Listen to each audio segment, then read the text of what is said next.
To begin, I want to make it clear that I have no issue with people who are religious as long as they don't harm anyone. I believe that individuals are entitled to their own beliefs. That being said, I recently had a disturbing encounter with two women who approached me about their church while I was walking home from the grocery store. As I passed their parked car, I noticed that the lights inside had gone out, but I didn't think much of it. However, as I got closer, the driver got out and greeted me with a large smile. I assumed they might need help with directions or had car trouble, but instead, they began to talk to me about their church. I felt uneasy but tried to be polite. Things took a creepy turn when the second woman got out of the car and stood right behind me, blocking any escape route. The first woman continued to preach and asked me about my personal beliefs.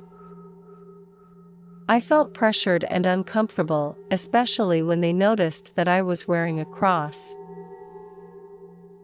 Despite my obvious discomfort, the women continued to push their beliefs onto me and even suggested that they stop by my house later.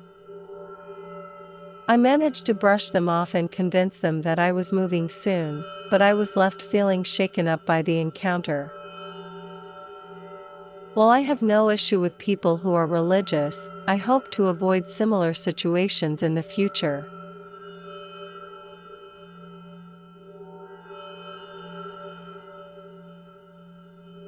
I attended a UU church for a short time, and would walk there with my little one in a stroller. Although there was supposed to be a handicapped door open during services, it was never available. Concerned for those in wheelchairs who might have trouble with the grand staircase, I spoke to a higher-up about the issue. However, I was told to leave my 1-year-old alone outside while I ran up the stairs, across, and down to the side of the building where the handicap entrance was. This experience was frustrating, and I never returned to the church. I also went to a Presbyterian church that rented rooms for community-focused groups, such as NA/AA meetings and early Head Start community dinners. I decided to attend a service and was alarmed by the fire and brimstone preaching. More concerning was when I dropped off my child at the nursery and found no one there. A man informed me that the nursery was open, but his daughter looked like she was crying. I immediately became uneasy and said I was changing my mind about leaving my child there.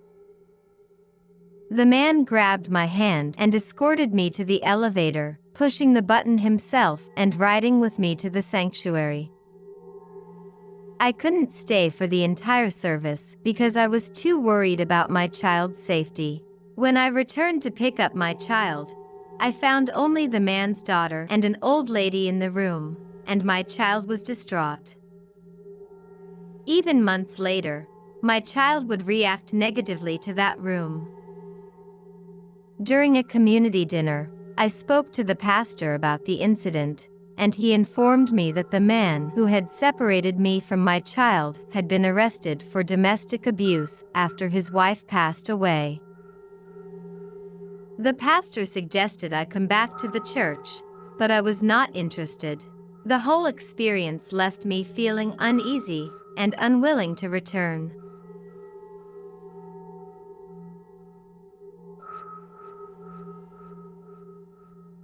I attended a multi-denominational church with my girlfriend, and it was my first time going to a non-SDA service.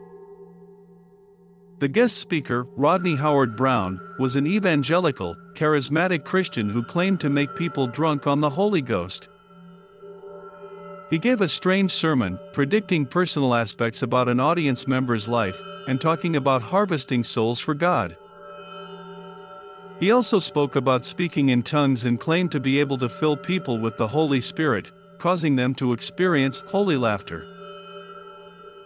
He touched an audience member and they started laughing uncontrollably, followed by several other people.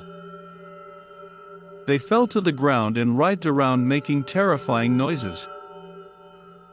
The scene was blasphemous and frightening to me, though the rest of the crowd seemed to buy into it. During the program, more people started acting strangely, crying or mumbling. At the end, people lined up to get a filling of the spirit, all falling back limp after being touched on the forehead.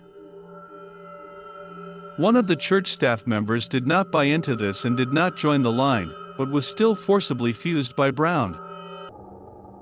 My dad builds elevators and his biggest project was the new WTC. He told me some stories. When they were building the museum, the overnight crew was working and it was only one or two guys. The one guy heard two women just casually talking. He claims it sounded like they were right behind him.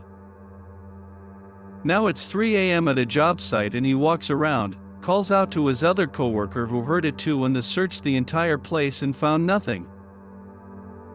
Women worked for my dad's union, but it was only supposed to be the two guys for the night shift, and they claimed the women were saying things such as, "Isn't it such a nice day?" This one is a bit better in my opinion, but when 9/11 happened they had to relocated the PATH trains and now you get out in Oculus when taking a subway from New Jersey into NYC.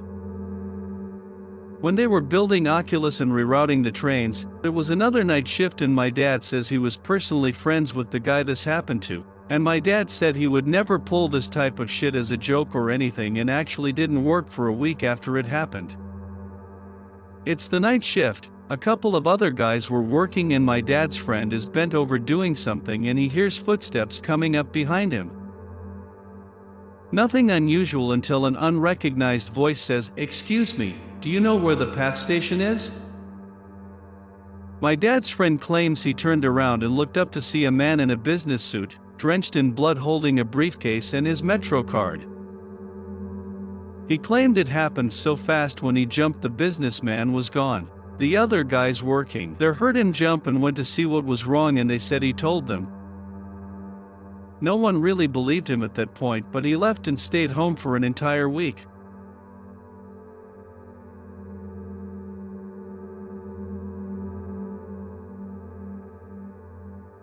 I work at Kennedy Space Center in communications. Took a new employee on an area familiarization jaunt one day. She's kinda young, not into space history, didn't grow up in Florida, etc. We stopped by Pad 34, the site of the Apollo 1 fire.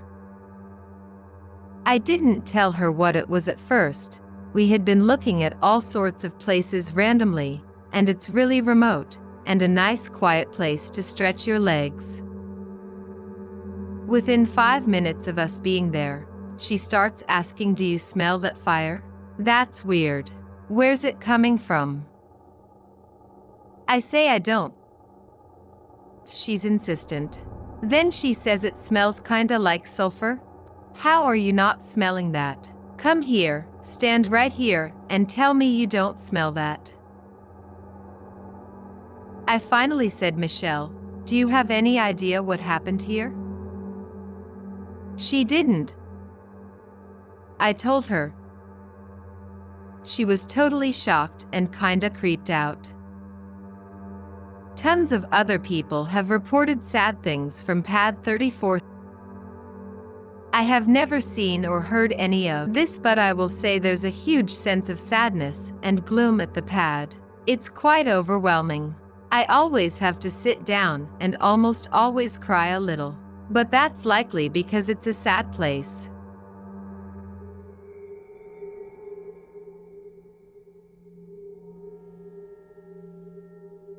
My dad used to work for a morgue and he has told me 3 creepy stories.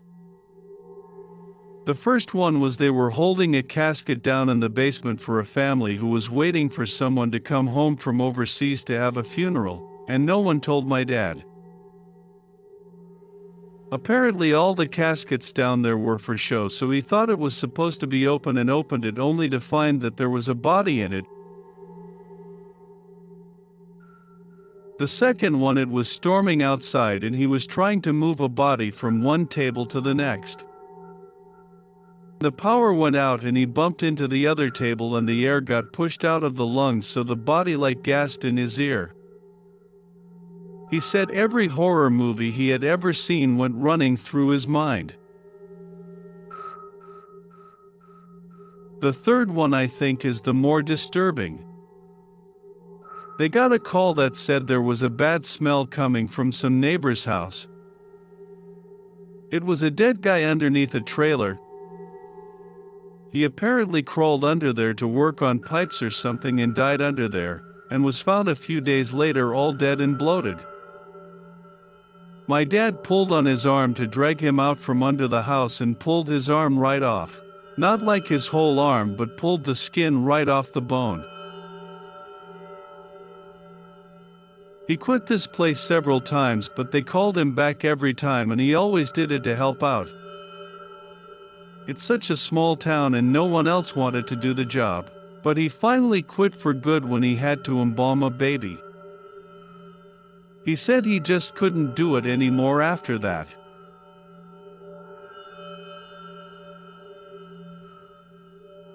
My mom worked at the county morgue part-time to help make extra money when I was 5. It was awful. On my 5th Christmas, I had just gotten my first big boy 2-wheel bike with no training wheels. My mom came home and yelled at me and took the bike away. When I got older, she told me of how that night a boy my age who resembled me had been given his first big bike and was killed on Christmas Eve. The worst story was this. A lady has terminal cancer and was in terrible pain. She had no insurance to pay for treatment. She decided to drink battery acid to kill herself. It was obviously extremely painful and slow. So she then tries to slit her wrists. Soon after, she is found dead and they bag her up and take her to county.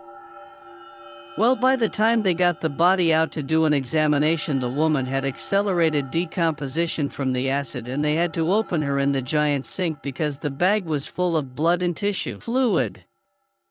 The entire chest and stomach cavity was rotted out starting at the throat. My mom said it was the most disturbing thing she had ever witnessed and quit that week.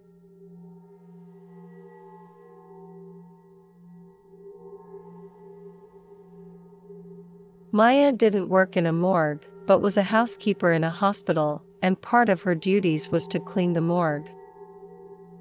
She wasn't thrilled about doing that part of her job. She worked night shift, and the morgue is in this especially creepy part of the hospital. It's in the basement area, not much foot traffic, down a really long, empty hallway with twitching lights overhead. I worked at that hospital as a kid right out of high school some years back, and I remember thinking it felt like you were walking into a creepy horror movie whenever you went down there. Anyway, part of her job was to clean out all the empty morgue coolers. Any of the occupied coolers had a sheet of white paper on the door identifying the person who was in there. She opened one of the empty morgue coolers to disinfect the sliding stretcher inside, and saw a white towel tucked all the way in the back of the cooler. She thought it was just left and forgotten by staff from when the last dead body was in there. She pulled the stretcher out, grabbed the tip of the towel and pulled it out, and a dead newborn baby unraveled out of it. Some pathetic asshole just wrapped the poor baby up in a towel and didn't properly display on the front of the cooler that it was actually occupied.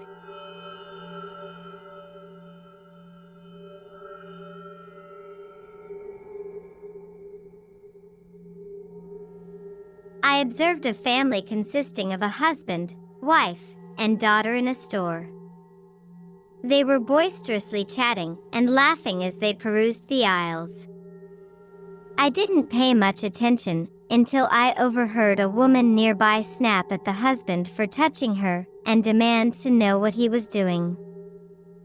She walked away and he carried on as if nothing had happened. Later, the daughter announced that she and her mother were leaving, and the husband followed suit. The woman who had been touched was understandably upset and reported the incident to the store employee. It was surprising and disturbing to witness a man shopping with his own wife and daughter attempt to touch another woman without her consent. It's difficult to fathom why he would behave in such a manner.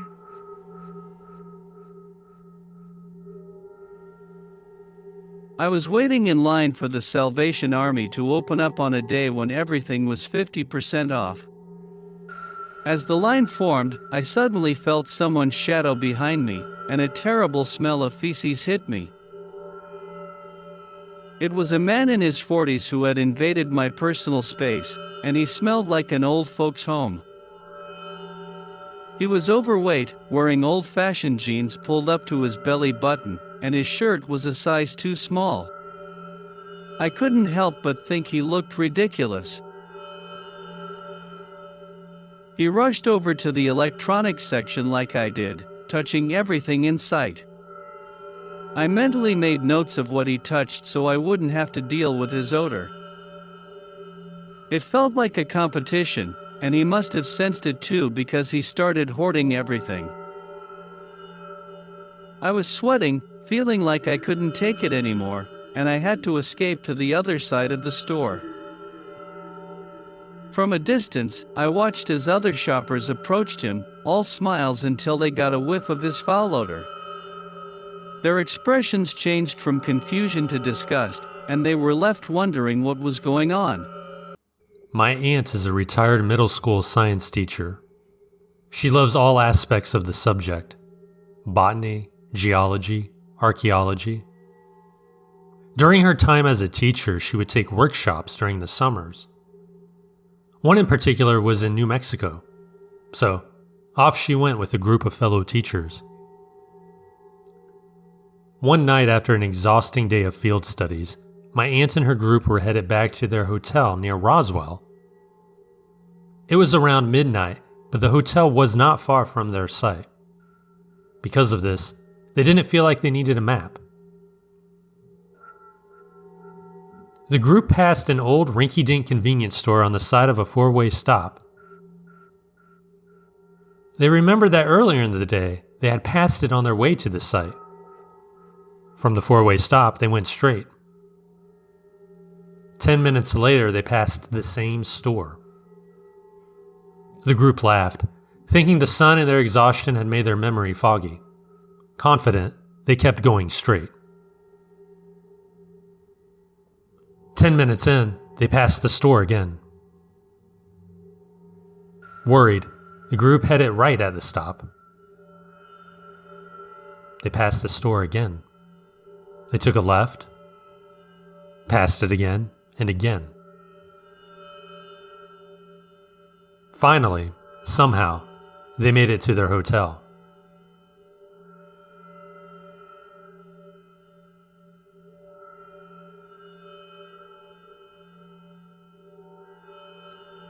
When I was in high school, my uncle would throw me a couple bucks to help babysit his kids with my aunt.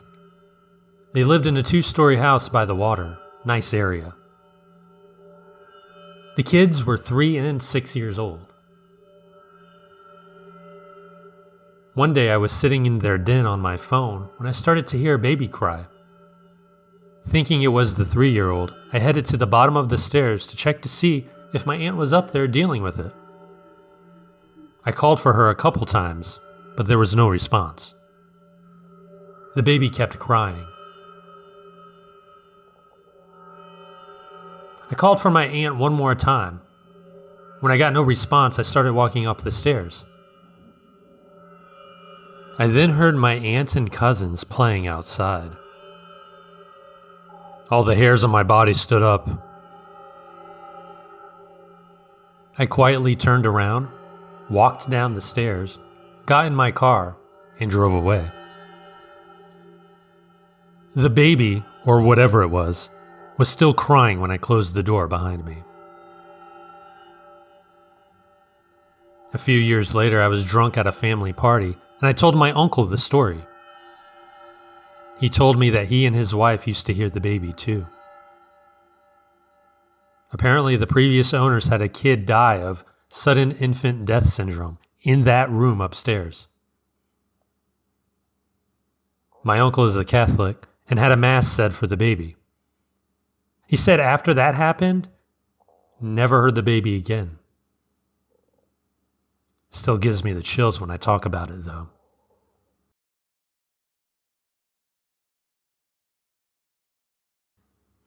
My brother was helping me move across the country. We borrowed a van and loaded everything up for the trip. Just before we left, I checked my watch and called my girlfriend. I told her we'd be hitting the road soon. We set out, but we couldn't do more than 80 miles an hour because of the load. When we took the off-ramp to my new city, my brother told me he couldn't remember the trip. When I thought about it, neither could I. We both thought we were tired and thought nothing of it. However, when we arrived at my new house, my girlfriend asked if I broke the speed limit because we were there almost an hour early. My brother and I retraced our route. We both agreed that we could remember passing a certain gas station, but nothing after that. To this day, we have no clue what happened during that time we missed, or how we could have traveled that fast. Not with any car or van, at least.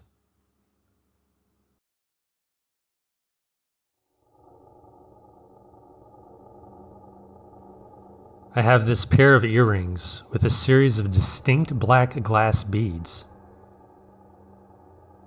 Not long after I bought them, I was sitting at my old desk, fiddling with one of them in my hand.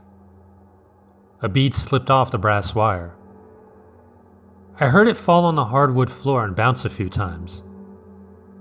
I immediately searched for it, but couldn't find it anywhere after nearly 1 hour of searching.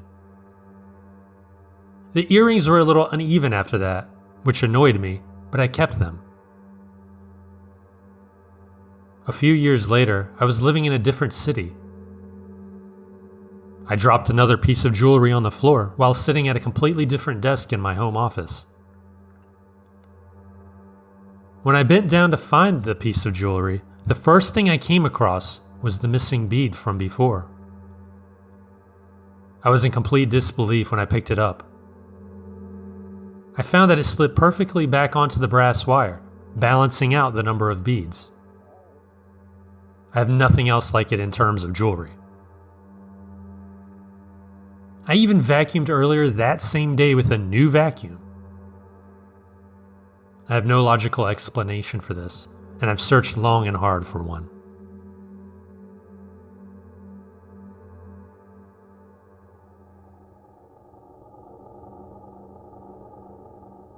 I was staying in an Airbnb to celebrate a friend's birthday. It was actually nicer than the apartment my friend lived in, so we invited people there instead. Late afternoon comes along, and we're sitting around a table drinking. It's pouring outside. I hear a weird gurgling from the bathroom, so I go check it out and find that the toilet started to back up a bit. I call the landlord. He tells me that this happens from time to time when the rain is heavy. I plunge and flush the toilet, and it goes down fine, and I rejoin my friends in the common room. All is well. About 15 minutes pass. I suddenly hear a much more aggressive gurgle coming from the bathroom. I run over to find that not only is the toilet backing up at a worrying rate, but that dirty water is also erupting up through the ground where the toilet is screwed into the floor. I turn off the water valve to the toilet, but it just keeps coming. I toss some towels in an attempt to slow this poop waterfall, and call the Airbnb host, who says he'll be over ASAP. At this point, the shower is filling with a rank, deep brown liquid, and the water from the toilet is spilling over the bathroom threshold into the hallway. Our host arrives with a shop vac and starts using it to suck up the mess with my help while my guests are huddled on the couch in fear.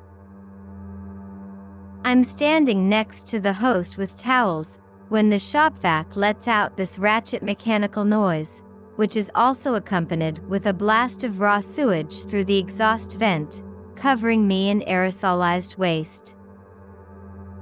Turns out that this shop vac isn't actually equipped to handle liquids and doesn't now seem to be working. We then flee to my friend's place, where I take a very long, very hot shower. Not really the Airbnb host's fault, but certainly my worst experience to date.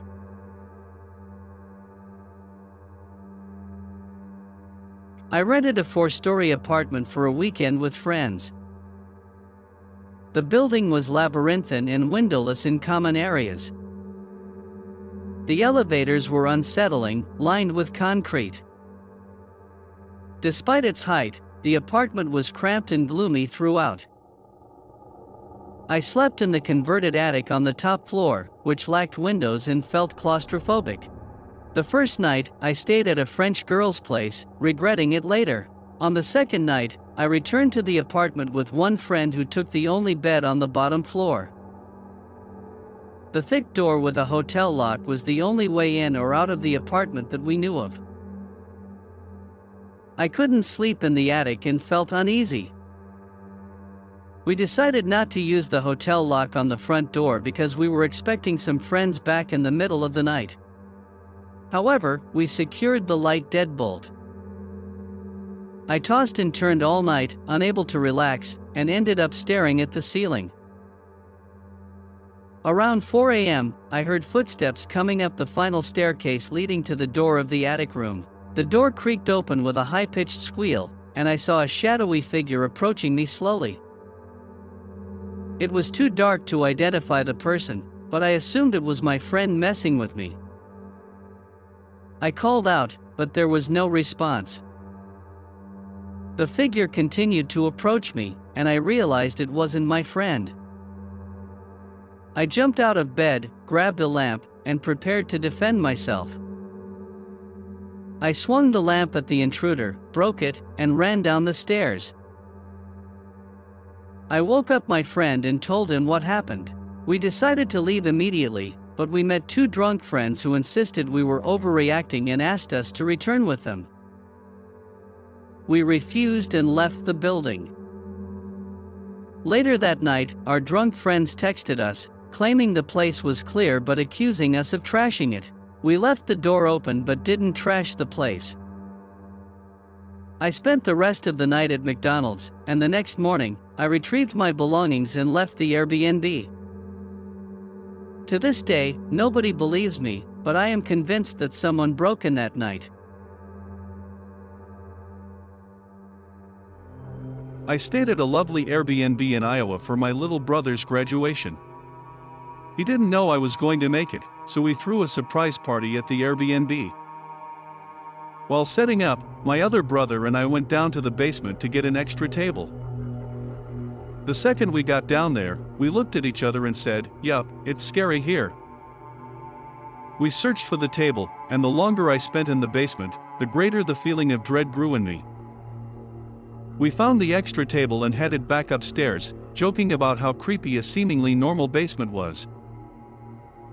My whole family got together, and the party started. While we were celebrating, my girlfriend decided to run the washer, which was downstairs. She was going to go down alone, but when she came back, she asked me to go with her since it was creepy. Again, I went down and rushed to leave. The basement was now officially scary to me. The party continued, and we had a wonderful time. As the night settled, people left, and it was just me and my girlfriend, relaxing after an afternoon of eating and drinking. We were relaxing when the laundry buzzer went off. She said she didn't pick up the load from earlier, and I thought it was strange that it hadn't beeped hours ago. We headed down to the basement. Again, she stopped at the stairs to the basement and asked me to go first. As I was going down, the buzzer on the washer went off again, scaring us. We both jumped, and I hurried down, grabbed the laundry, and we headed upstairs to let it air dry. As we finished, I could tell she was still nervous, so we decided to go through the house and lock all the windows and doors. My girlfriend stayed beside me the whole time. We finally had one last door, the door to the back garden, right outside the kitchen and at the top of the basement. I went to lock the door, ignoring the sense of dread I felt with my back turned to the basement. I should mention this was an oldish house, so the stairs were steep, and the bedroom where we slept was probably originally an attic. In order to turn on the lights upstairs, you had to flip a switch at the bottom of the stairs. I flipped on the switch and headed for the stairs. Just as I did, I heard a loud banging sound like the sound of pots or something metallic clanging. My girlfriend's face was full of fear, and I'm sure mine was too. I began to go for the kitchen where there was a knife, but then I heard the whacking again, at the top of the stairs. I turned to look against the now illuminated attic and saw a ceiling fan turned onto its max setting, and its mounting pole making the sound. I ran upstairs and turned off the fan, my girlfriend close behind me. We got ready for bed. I headed downstairs to turn off the light switch and went upstairs. We began to fall asleep, but it was a restless night. I had dreams of seeing a shadowy figure out on the lawn. I woke up the next morning tired and made my way down to the kitchen to brew some coffee. As I was turning around, I looked at the staircase. I turned around and noticed something was off about the staircase leading to the basement. Despite not knowing why, I felt compelled to investigate further and proceeded down the stairs. After a quick search, I found nothing out of the ordinary and made my way back up to join my girlfriend. We packed our bags and double-checked everything, but just as we were about to leave, the laundry machine buzzed. Both of us were hesitant to stick around and decided to make a quick exit. As we hurriedly left the house, I grabbed our bags and instructed my girlfriend to start the car. Suddenly, the fan upstairs turned on again, making a loud noise that sent chills down my spine. Without hesitation, I bolted out of the house and into the car, where my girlfriend saw the terror in my eyes. We quickly drove to a nearby diner to collect our thoughts, and I sent a message to the Airbnb host, informing them of the noisy wash. In response, the host sent a brief message. "Thank you for staying with us. Thank you for staying with us. Thank you for staying with us. Thank you for staying with us. Thank you for staying with us. Thank you for staying with us."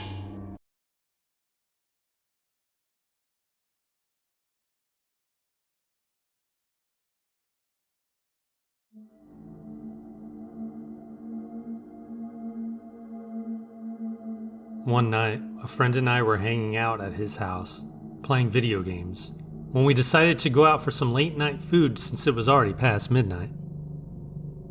The only option available was the 24-hour McDonald's. After getting our food, we thought it would be fun to cruise around the back roads. Although we were not familiar with the area since we were driving on another tribe's land, my friend had a general sense of where we were going.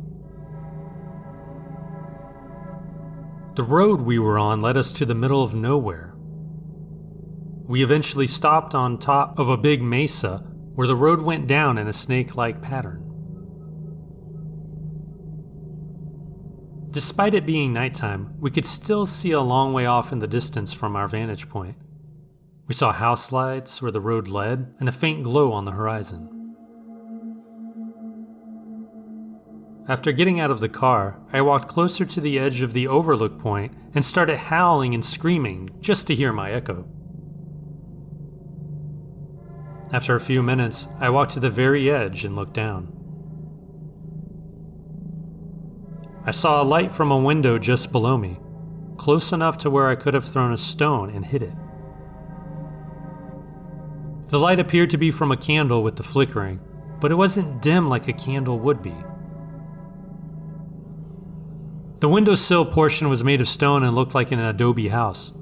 However, since I was higher up and at an angle, I couldn't see inside the window, or what the house looked like in general. At this point, I turned to my friend and said something like, "Dude, there's a house right there." I pointed to it. My friend looked over and saw the light from the window too. He laughed and agreed. We both got in his car and left. Nothing spooky or creepy crossed my mind that night. A few weeks later, my friend and I went cruising around again, but this time during the day. We visited the same area and pulled over to look at the view. I went back to the edge of the mesa and looked over, but to my surprise, there was nothing there. Not only was there no sign of the house, but a house couldn't have been built there in the first place. It was way too steep and rocky. Just boulders, sand, and weeds. I told my friend and he looked over the edge too. That's when we both wondered what the hell did we see that night. Years later, I met a coworker who lived and grew up on the reservation where that mesa overlook was. We began trading scary stories when I told him about seeing the adobe house at night that wasn't there in the daytime. He laughed and said something like, "Dude, you saw the witch house." Witch house? I asked him to explain. He said that the area I was in was known for being a spot that people stay away from at night. Apparently, witches hang out there from time to time. There is a small adobe house on that cliffside, but it's tiny. It's something the average person would have to crawl to get into. He didn't know much more than that, but said he knew plenty of stories of people seeing it lit up at night.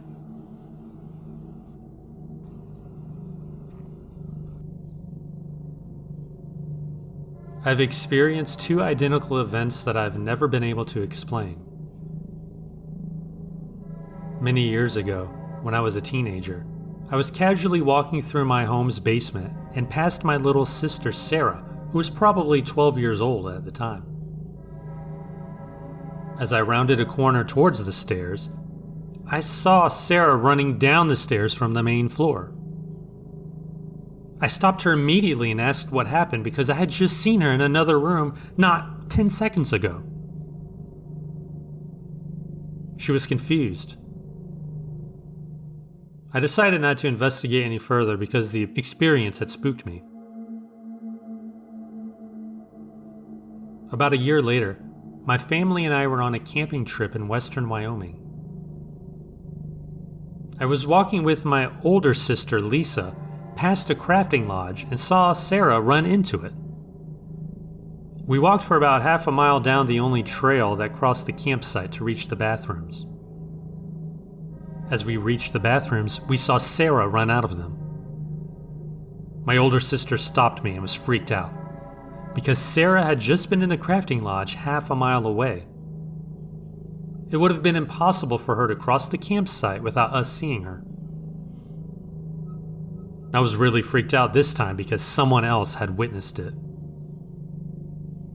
I still don't know if these events mean anything.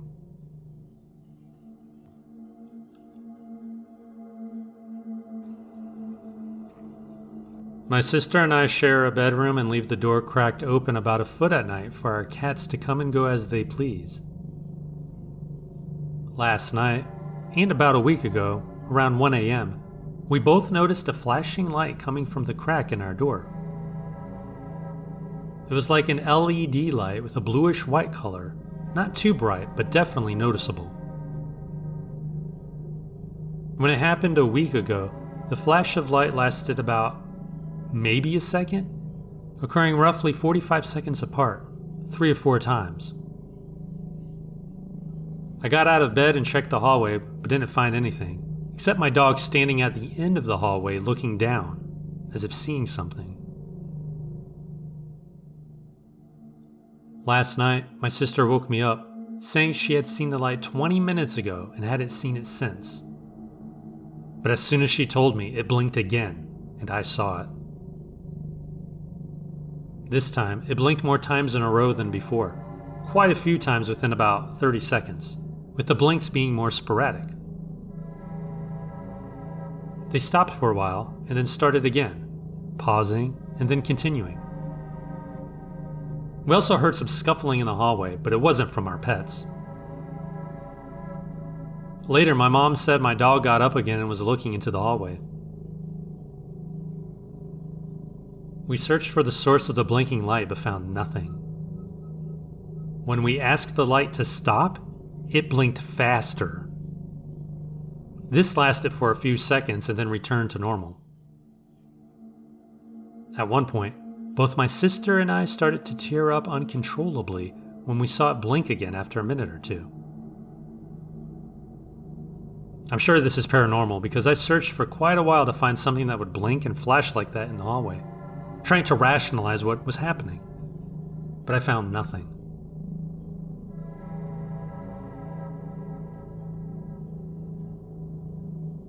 More than 2 years ago, something happened at my former boyfriend's apartment.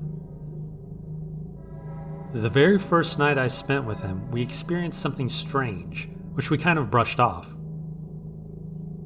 While he went into the bathroom to shower, I sat on the couch in the living room watching TV. Sometime between hearing the shower turn off and my boyfriend singing to himself, I began to hear what sounded like sheetrock detaching from the ceiling in the hallway. The sound was so clear and unmistakable that I heard it completely detach, fall on the floor with a loud crash, and shatter. It scared me to death. I immediately jumped up and ran to the hallway. There was nothing there. My boyfriend, who ran out of the bathroom naked, also heard the sound. We both searched the area and found nothing broken, and the ceiling? It was intact. We thought it was perhaps outside noise.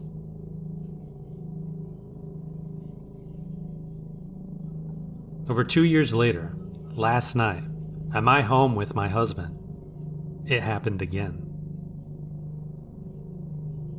My husband brought out a foam mattress into the living room and placed it near the fireplace to have a romantic time. After spending time being intimate, we were both laying down, talking, kissing, getting ready to fall asleep, when we both heard what sounded like a sheetrock panel detaching from the ceiling until it fell off, crashed on the floor and shattered just inches away from our heads. The sound was so loud that it scared us both. My husband screamed and I jumped up and ran to turn on the light. Once again, there was nothing there. We both instantly remembered the time at my former boyfriend's apartment when we heard the exact same thing. Now I'm wondering what in the world is happening. We're still trying to figure out the connection between the two incidents. 2 times, the exact same sound, at 2 different locations, 2 years apart.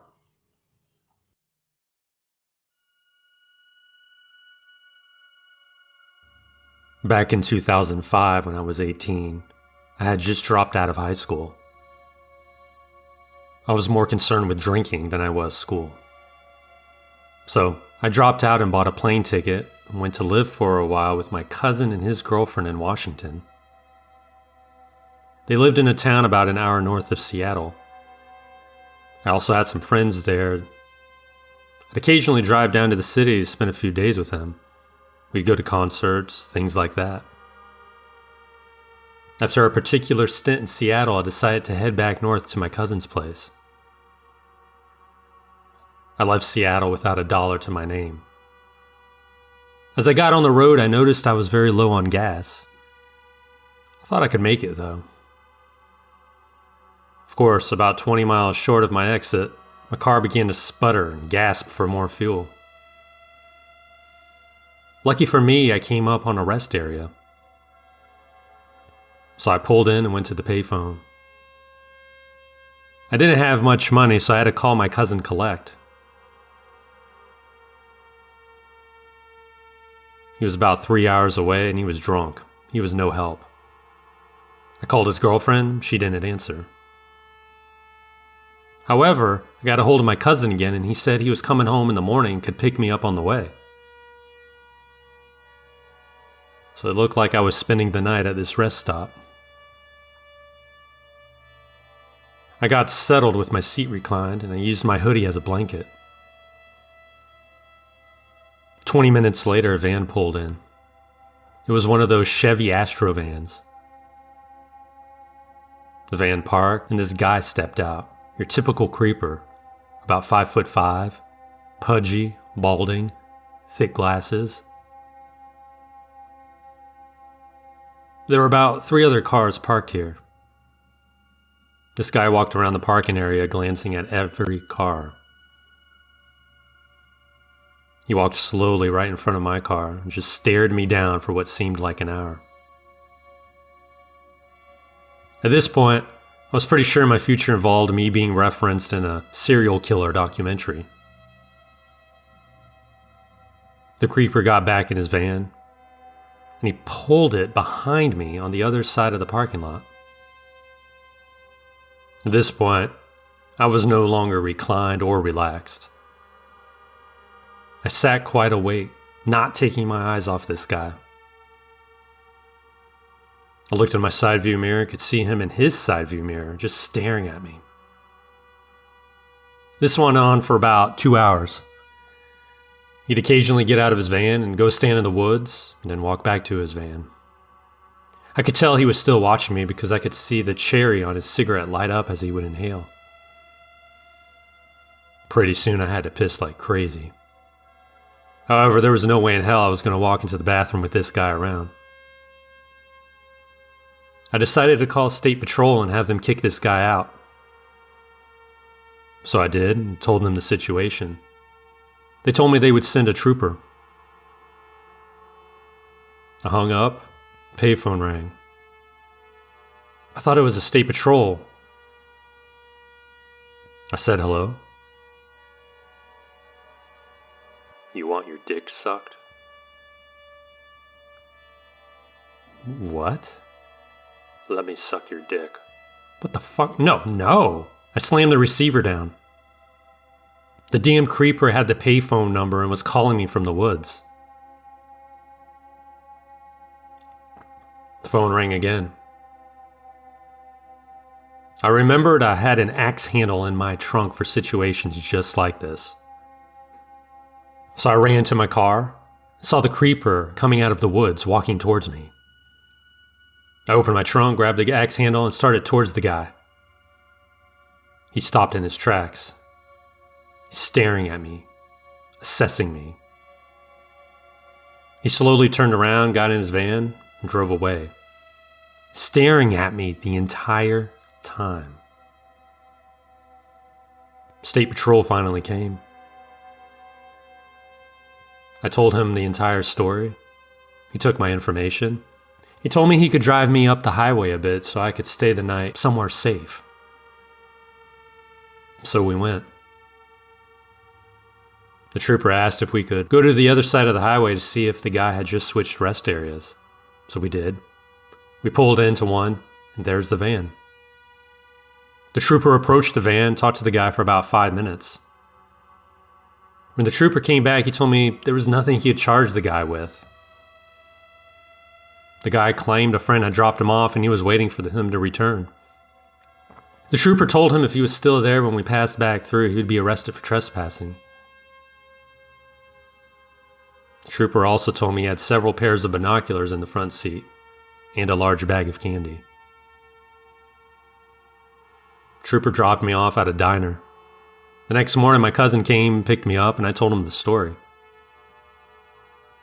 After getting some gas, I went back to my car. There was a note under my windshield wiper. It was a poem. You should have shut your mouth, you stupid little bitch. Somebody should have taught you to never go and snitch. My car's brake lines were all cut. We called State Patrol again. They came out, took the note, and took some more information. Eventually, I spoke to an investigator. Nothing ever came out of it. They knew who the guy was and everything, and they never arrested him.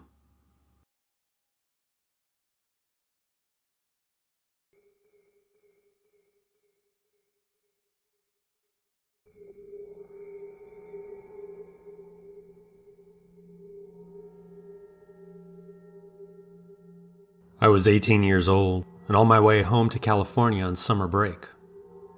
I had a 9-hour car ride ahead of me, so I stocked up on energy drinks, soda, and snacks. I left school late after dinner with friends and planned on driving into the night. I was making good time. I was around 3 or so hours from home. I suddenly got the urge to pee. Man, those energy drinks I chugged came back to haunt me big time. I kicked myself for not stopping when I had gassed up 45 minutes ago. Fortunately, I saw a sign that advertised a rest stop coming up, so I drove the few miles and pulled in.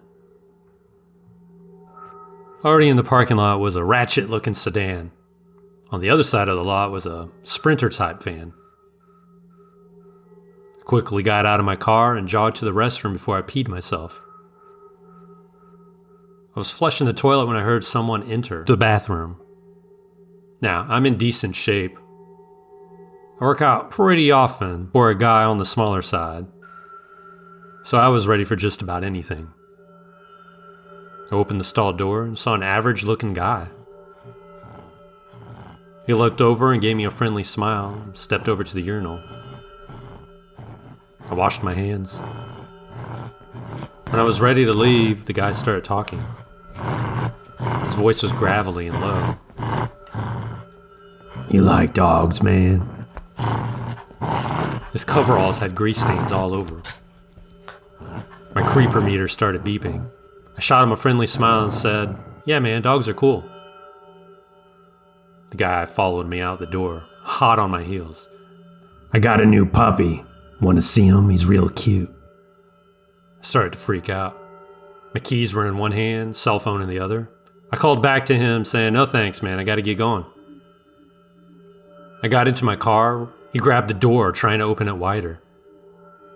The dude was strong, even though he was a few good inches shorter than me. I started my car, put my phone to the ear, and what he said next caused me to almost crap my pants. "Time the cops get here, you'll already be dead." Kicked out at his stomach.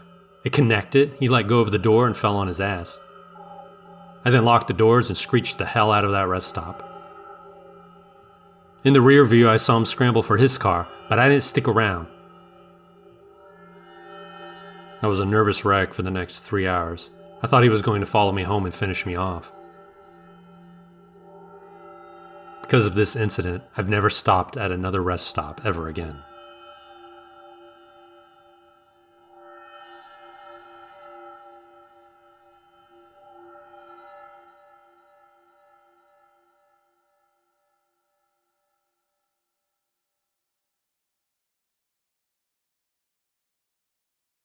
My girlfriend and I had gone on a 3-day vacation to Nashville in order to meet up with my buddy and his girlfriend. The trip was phenomenal. Plenty of alone time. We poked through the small shops and we just generally enjoyed ourselves. It wasn't until we left for home that things got intensely terrifying. We left later than we should have. Honestly, just because we were really enjoying being away from it all. It was around 9 at night when we hit Kentucky. It was pitch black outside. We decided to stop at this rest stop even though it was a little shoddy looking. They always seem to be hit or miss, right? Well, this one was absolutely decrepit. Anyway, we pulled up in our car and things just felt off. My girlfriend and I looked at each other and I could tell we were thinking the exact same thing. Something was wrong here. The lights were a little too orange. Ours was the only car there. We just felt something in our bones. We tried to laugh it off. We decided that one of us would stay in the car while the other one went to the bathroom, and then we'd switch off. My girlfriend went first.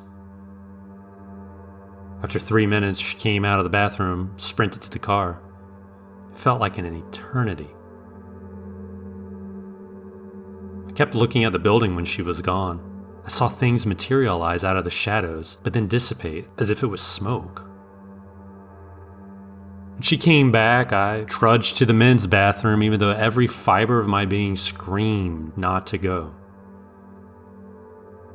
I pulled the door open. The light inside had a sick greenish tint to it. There was a man inside with his back to me at the only urinal. Instead of waiting for him, I went into the only stall. There was something in the back of my mind telling me that I did not want to see this guy's face. I felt like I was coated in molasses. Every movement felt like it was in slow motion. I finally finished and zipped myself up. I opened the stall door and saw the man was standing directly in front of me. You scared me, I stuttered. He grinned at me. It wasn't friendly, but rather the grin of a madman that had never held back in his life. It was the grin of someone that wouldn't think twice about murder. A grin that reeked of sadism and evil. His hair was stringy, dirty, and hung around his shoulders, though he had none on the top of his head. What was left of his teeth were rotting, green and yellow. There were boils on his face and neck. But those weren't the worst visuals. No, he was missing an eye, but there was skin over the socket, as if he had been born that way. I doubted that he was ever born, though. This was not a man. Care to wash your hands? He asked. His voice didn't match his physical appearance. All of a sudden, it felt as though this exchange had lasted for hours.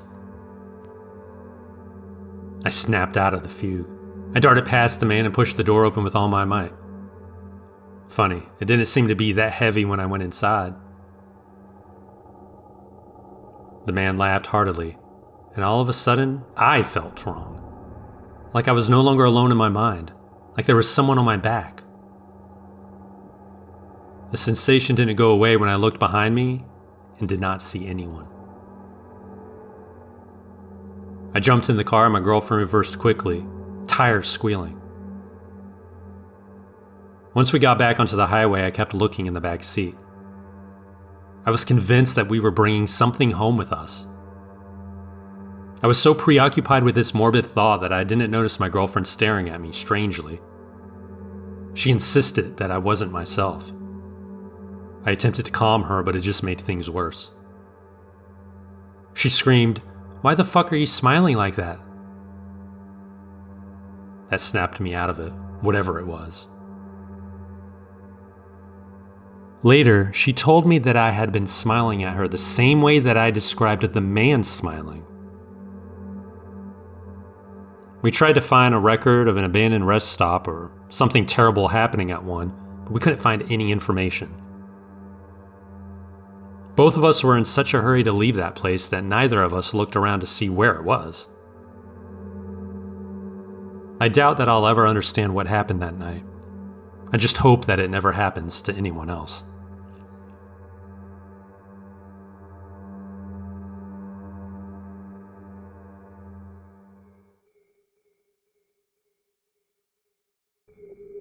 When I was 17 years old, I worked at Rogers Pit Barbecue where I was assigned to the salad bar.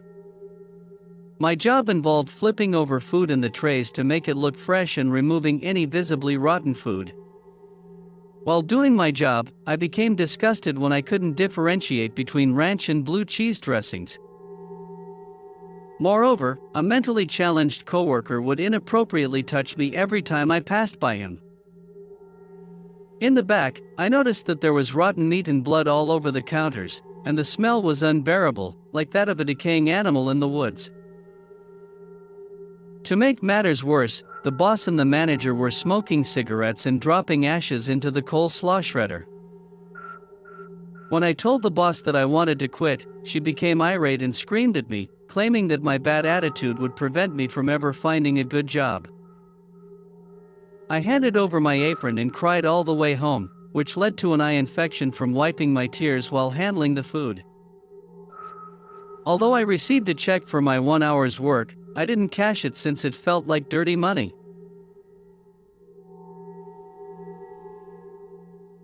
I arrived at a restaurant and ordered breakfast. While there, I noticed a couple leaving, but the matron chased them down the street and pleaded with them not to leave just yet.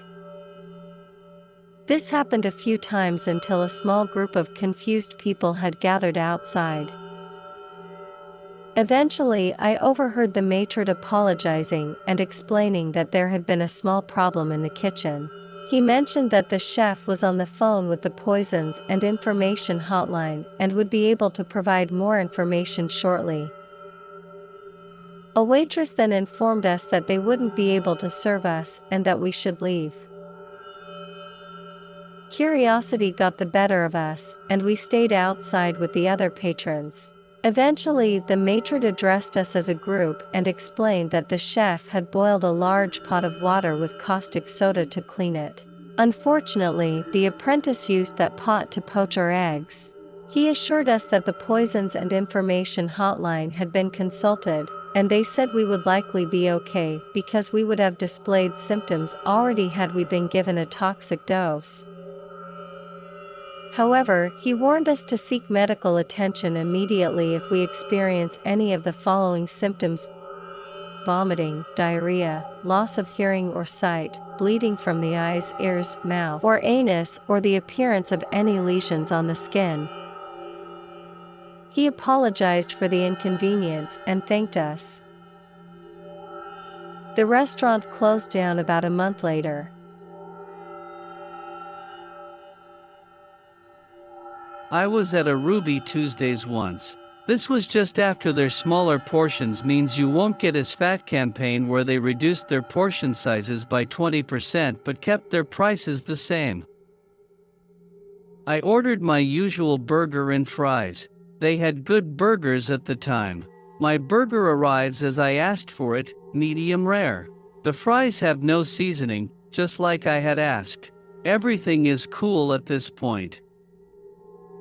You're probably asking where the horror comes in. I decide that I'd like to have a beer. I order a Sam Adams.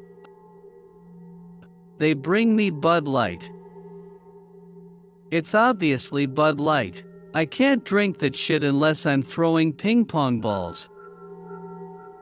I send it back. It comes back. It's still Bud Light. I talk with the waitress. I let her know that I think she's doing just fine and that it must be a mix-up at the bar. She looks relaxed at this. I watch what happens as she takes it back. She has an argument with the bartender. She comes back over and tells me that the bartender says they're out of what I asked for, and to drink this instead. I tell her that I'm not going to drink it. I'm not going to pay for it. The bartender comes over and asks me if I have a problem with what he's doing. He's up in my face at this point. I try to placate him, but he asks me if I want to step outside. I try to flag the waitress down and have her get the manager, but he blocks me. He steps in front of me so I can't get around him. The manager comes out as the waitress had already gone to get him. I tell the bartender to get out of my face. He spits in my face and storms out the door. Instantly, I grab a butter knife and sprint after him, fully intending to stab him, because I was in an absolute rage at this point. The manager trips me and prevents me from going after the bartender. I'm glad he tripped me. I was young and stupid. I probably would have stabbed a guy because he spit into my face. Anyway, I calmed down a bit at this point. The shock of hitting the ground face first shook me out of my blind rage. I get out my phone to call the police. That's the civilized thing to do. The manager holds up his hand and says that he thinks we can work this out. His reparation is for a free dessert. He was entirely serious about it, not even joking. I laughed, long and hard. I couldn't talk to the manager as a reasonable human being at that point. He tried to bargain with me at that point, but I just couldn't get any words out. He was precious. Like that car commercial where the kid brings his whole jar of pennies to help mommy get a new car. I paid my full bill and left. I apologized to the waitress for what she had to witness, saying that it was awkward for me and was probably really fucking awkward for her. I gave her a large tip.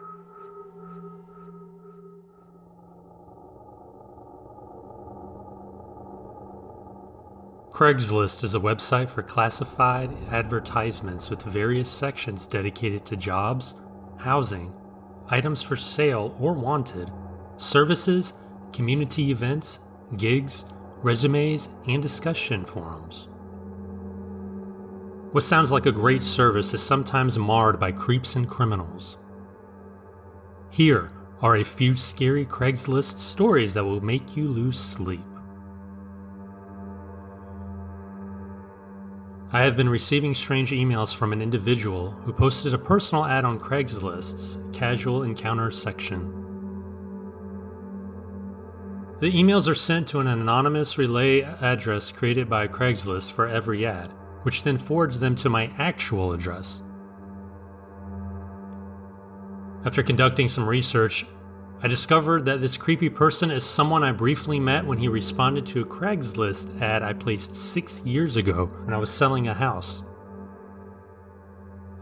This deranged person saved the anonymous relay email address from my long expired ad and, 6 years later, decided to use it to email me. He is now sending me emails that appear as if I responded to his "Any ladies up and horny" ad. To add to this bizarre story, I have another ex-boyfriend who is constantly stalking me and breaking into my email, Facebook, and other accounts. He is now questioning me about this Craigslist guy and why I'm replying to his sex ads. It's unfortunate that being a woman means dealing with creeps like these who come out of nowhere to harass. I barely remember this guy's name, but he is obsessing over me 6 years later. It's insane. I urgently needed a new roommate and ended up selecting a girl from Florida who was relocating to San Diego. Initially, she sounded a little odd and clueless over the phone, but in person, she was downright bizarre. She had no concept of personal boundaries, would consume all my food, use my laptop in my room to access plentyoffish.com when I was away, and would barge into my room and say the weirdest things when I had friends over. And this was all in the first week. Over the month she stayed with me, she did and said many strange things. She began hanging out with a coworker from Subway and her coworker's recently released from jail boyfriend and 4 of his buddies. They mainly came around because she would buy stuff and they would laugh at her foolish behavior and words. She would always leave the window cracked because she frequently misplaced her keys and talked about doing that all the time. So, her friends broke into the house and stole my TV, laptop, the smaller TV from my room, a wedding dress for my aunt, numerous DVDs, and my prescription glasses. When she returned home, she accused me of calling the cops on her because her broken laptop was stolen. She even suggested that I took all my things out of the apartment to steal her worthless broken laptop. When the cops arrived, they pulled me aside and told me that she seemed unstable and suggested that I avoid using Craigslist for roommates in the future. Another thing that happened when the cops walked in is that I had this woman cornered and was shouting at her with my finger in her face. I thought I was doomed when they saw that, but after conversing with her for 5 minutes, they seemed to comprehend my frustration with her. The police only recorded what was stolen. I took away her key and placed her 1 box of things outside the apartment.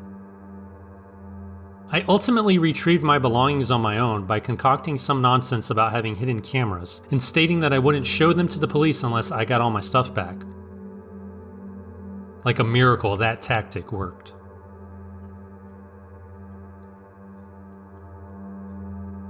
My mother and stepdad are ranchers who recently put their old work truck up for sale. A lady from a rural area about 4 hours away expressed interest, but claimed she couldn't drive even halfway to get the truck. Despite my mother's suspicions, my stepdad convinced her to follow in a second vehicle so he could drive the truck to the buyer. When they arrived, the woman presented a post-dated check and begged my stepdad to leave the plates in his name, giving a convoluted story about bank problems. My mother immediately became suspicious and argued with my stepdad about taking the check and leaving the plates. In the end, she lost the argument about the check, but won on canceling the plates. The check bounced on the date it was written. The woman dodged phone calls for a while before finally answering and providing another convoluted story about being in the hospital. My stepdad stood his ground and told her they'd be taking back the truck. They then drove another 4 hours with a flatbed in case parts were missing. No one answered the door at the property, but they found the truck in a shed. They loaded it up. As my stepdad secured the load, my mother slipped a note under the door saying, "Thanks for nothing. Hope you enjoyed screwing us around." 15 minutes later, the woman called and threatened to charge them with harassment, but my mother reminded her that she would have to explain her own attempted fraud to the RCMP. The woman hung up, and they never heard from her again.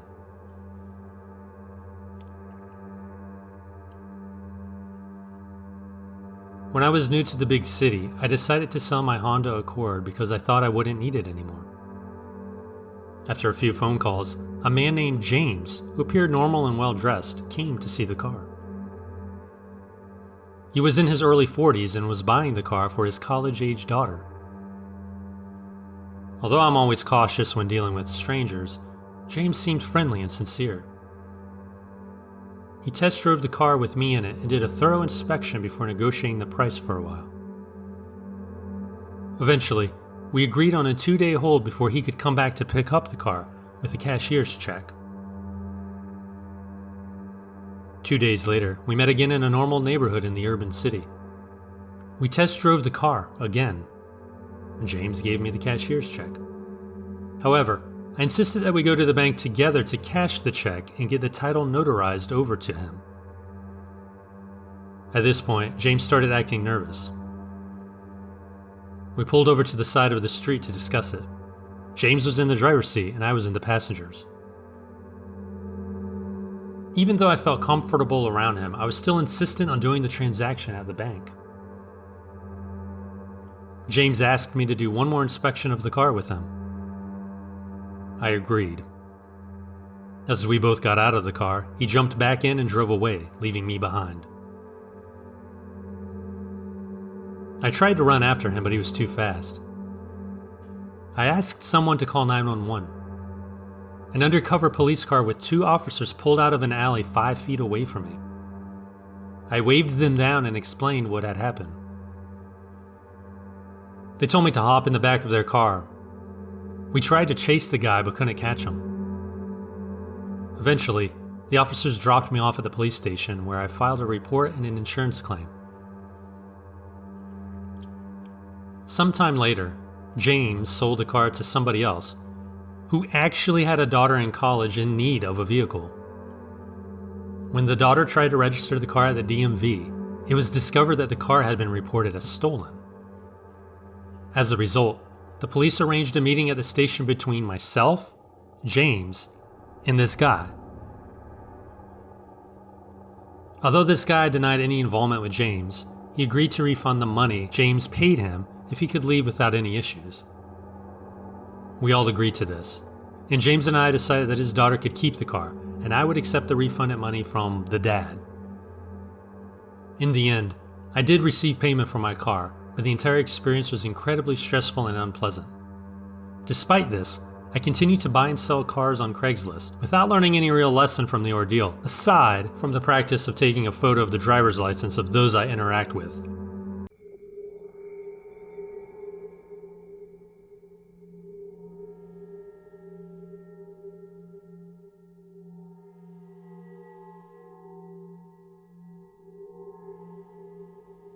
When I was a teenager, my family and I were waiting in line for the Pirates of the Caribbean ride at Disney World. Behind us, there was a family of 3, a mother, father, and young son. The mother was standing uncomfortably close to me, breathing down my neck and stepping on my heels. I could tell she was trying to get a better view of the ride, but her behavior was making me feel claustrophobic. As a rebellious teen, I decided to mess with her and take a step back just as she was about to move forward. Unfortunately, I lost my footing and stumbled to the side. When I stood back up, I felt a hard nudge from behind that I initially ignored. But the father of the family was trying to get his wife to push past us, and when I confronted him about it, things got heated. My family joined in, and we got into a verbal altercation with the other family. The other family accused us of moving too slowly, and I sarcastically pointed out that I wouldn't have tripped if the mother wasn't on my heels. The dad started yelling at me, which upset my family even more. Eventually, they cut in front of us in line and started blowing past everyone else waiting. The worst part was how this rude behavior affected my mom. She ended up crying because of the other family's actions, and my brother and I had to comfort her throughout the rest of the line. Even now, I still get upset thinking about the whole incident.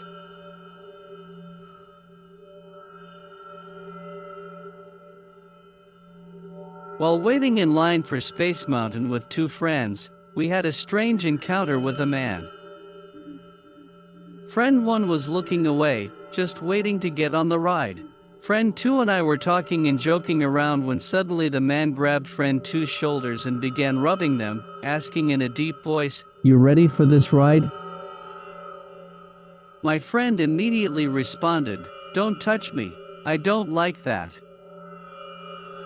The man lifted his hands off of him and turned around to meet his gaze. Friend 2 claimed that when he looked into the man's eyes, he looked gone. Friend 2 didn't want to turn around and look after that. When we rounded the corner in line, Friend 2 looked behind himself and didn't see the man anymore. We asked Friend 1 if she saw him, but she said she didn't. Then we asked the man behind us in line and he said that nobody had left the line. To this day, we have no idea what happened.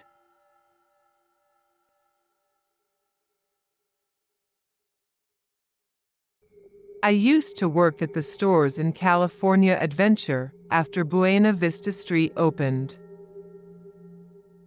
One night while cleaning the shelves in Trolley Treats, the locked automatic doors suddenly opened. Normally, I wouldn't have thought much of it, but 2 fellow cast members checking out registers behind me stopped and stared. When I asked if the doors had opened on their own, they both nodded. I continued my work, but about 10 minutes later, the doors opened again, and this time, I was alone. I checked the door, but it wouldn't even open for me, so I had no idea what caused it. Later, I mentioned the strange event to a lead who told me that the Trolley Treats side and the old Burbank ice cream shop were supposedly haunted by a little girl who died in the parking lot there long before DCA was even built. The ghostly apparition apparently liked to tease male leads closing up by running up and down the aisles late at night.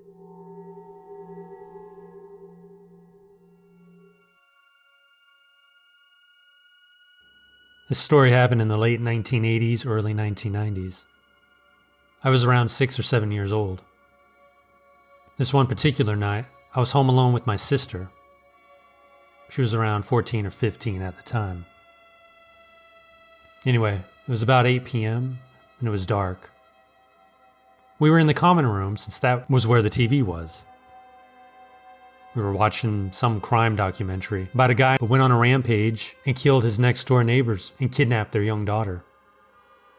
The thing about our common room is that It leads to the backyard via a large glass door. This one night it was pitch black out. Couldn't see anything. Now the front door of the house is on the other side of the common room. Now that door is solid and we couldn't see through it. About 45 minutes into the show, something banged on the front door. My sister and I jumped and screamed. And then there was dead silence. The only lights on in the house were from the kitchen down the hall and the light from the TV. We thought something on the porch simply blew against the door. So we waited. Didn't hear anything. And then it banged again.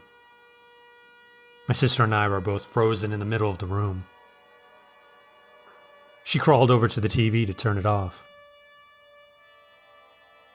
Now the only light we had was that dim light from the kitchen all the way down the hall. We crouched down by the TV, trying to keep an eye on the front door.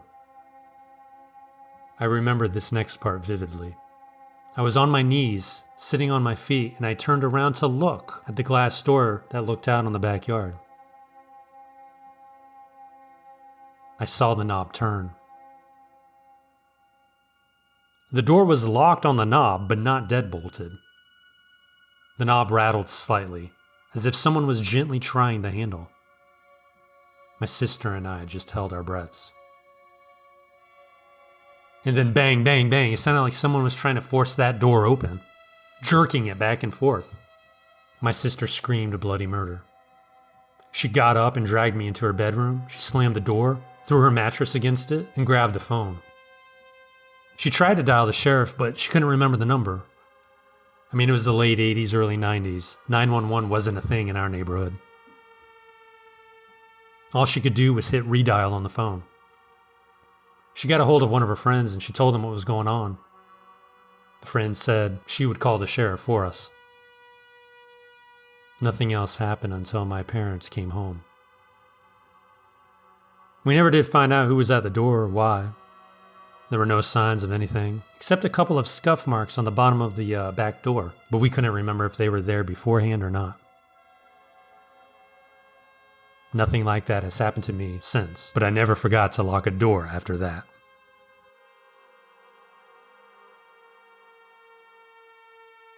It was 3 a.m. and I was sleeping in my basement room.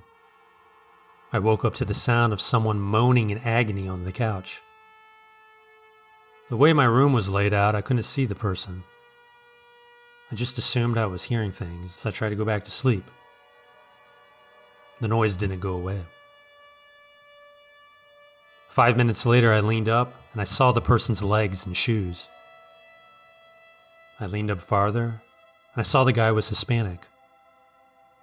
I sat there for 30 seconds, wondering what I should do. My first thought was to attack the guy. I had a knife on my nightstand. Instead, I remember my room locked from the outside. I moved. He heard me. He got up and chased me out of the room, but I got to the door first. I locked him inside.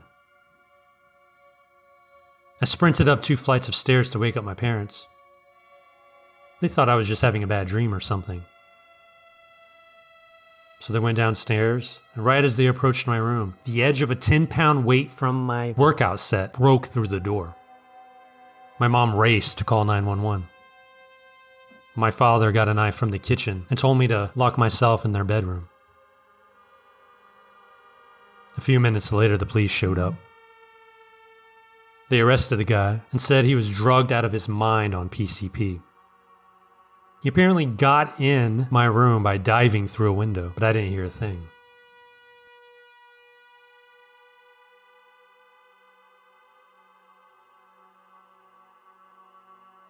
I actually have 2 true creepy home intruder stories.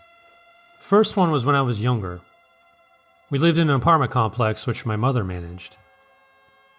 The day before Halloween, she told us a scary story about how 2 little boys and their mom in the apartment above us died. She told us that if we listened closely, we could hear footsteps running up and down the hallway.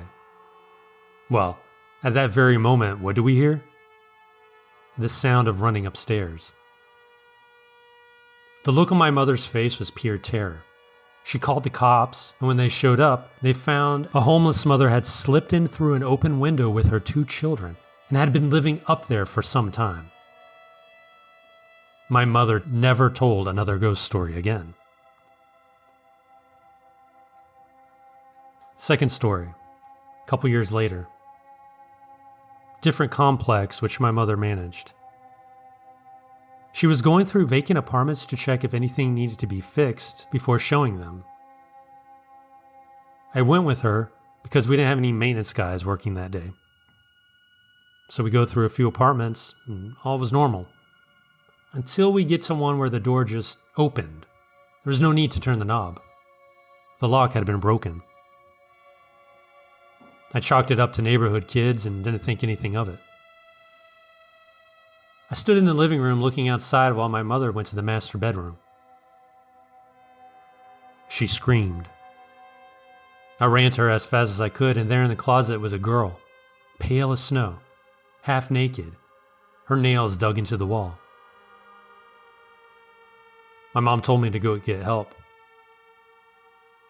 As I turned to run to the main office to get the security guard, a guy about 6'3" came running out of the kitchen and out of the apartment. I chased him for a little bit, but I soon lost sight of him.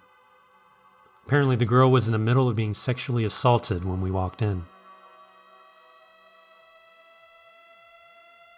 When I was 12 years old, my parents were having upgrades to the exterior of our house done. I was in bed one night when a noise outside my window woke me up.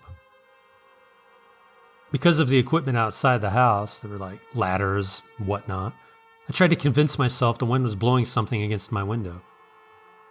But every few minutes I would hear some noise, to the point that I was pretty sure someone was climbing a ladder. Since I was a kid at the time, I thought if I laid completely still, all the scary things would go away. So that's what I did. I just laid completely still, and I didn't hear anything for a couple of minutes, until I heard a definite knocking on my window. I froze with fear. It sounded like someone was trying to get the window open. I jumped out of bed and went to my parents' room. I woke up my dad first and told him there was somebody outside my window. It took him a few seconds to fully wake up, but he got up and went into my room to check things out. It was my brother outside. He apparently snuck out and locked himself out. He was trying to wake me up to let him back in without my parents knowing. Yeah, that didn't work out the way he hoped.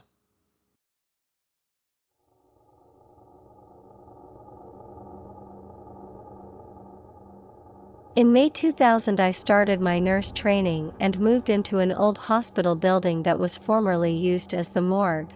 I didn't know this until I moved out. The building was really creepy, and we all joked it was something out of The Shining. It had long dark corridors, cold spots, and a constant feeling you were being watched. Despite the creepy feeling, I never experienced anything spooky for a while, mainly because I was working or socializing so much. I was having trouble sleeping one night because my room was so hot. I finally got to sleep but woke up about 2 a.m. because I felt icy cold. I covered myself up but had a terrible feeling of dread.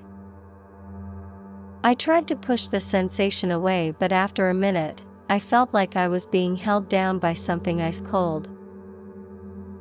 I was terrified but was too scared to look. The sensation of being held down lasted a minute and went away.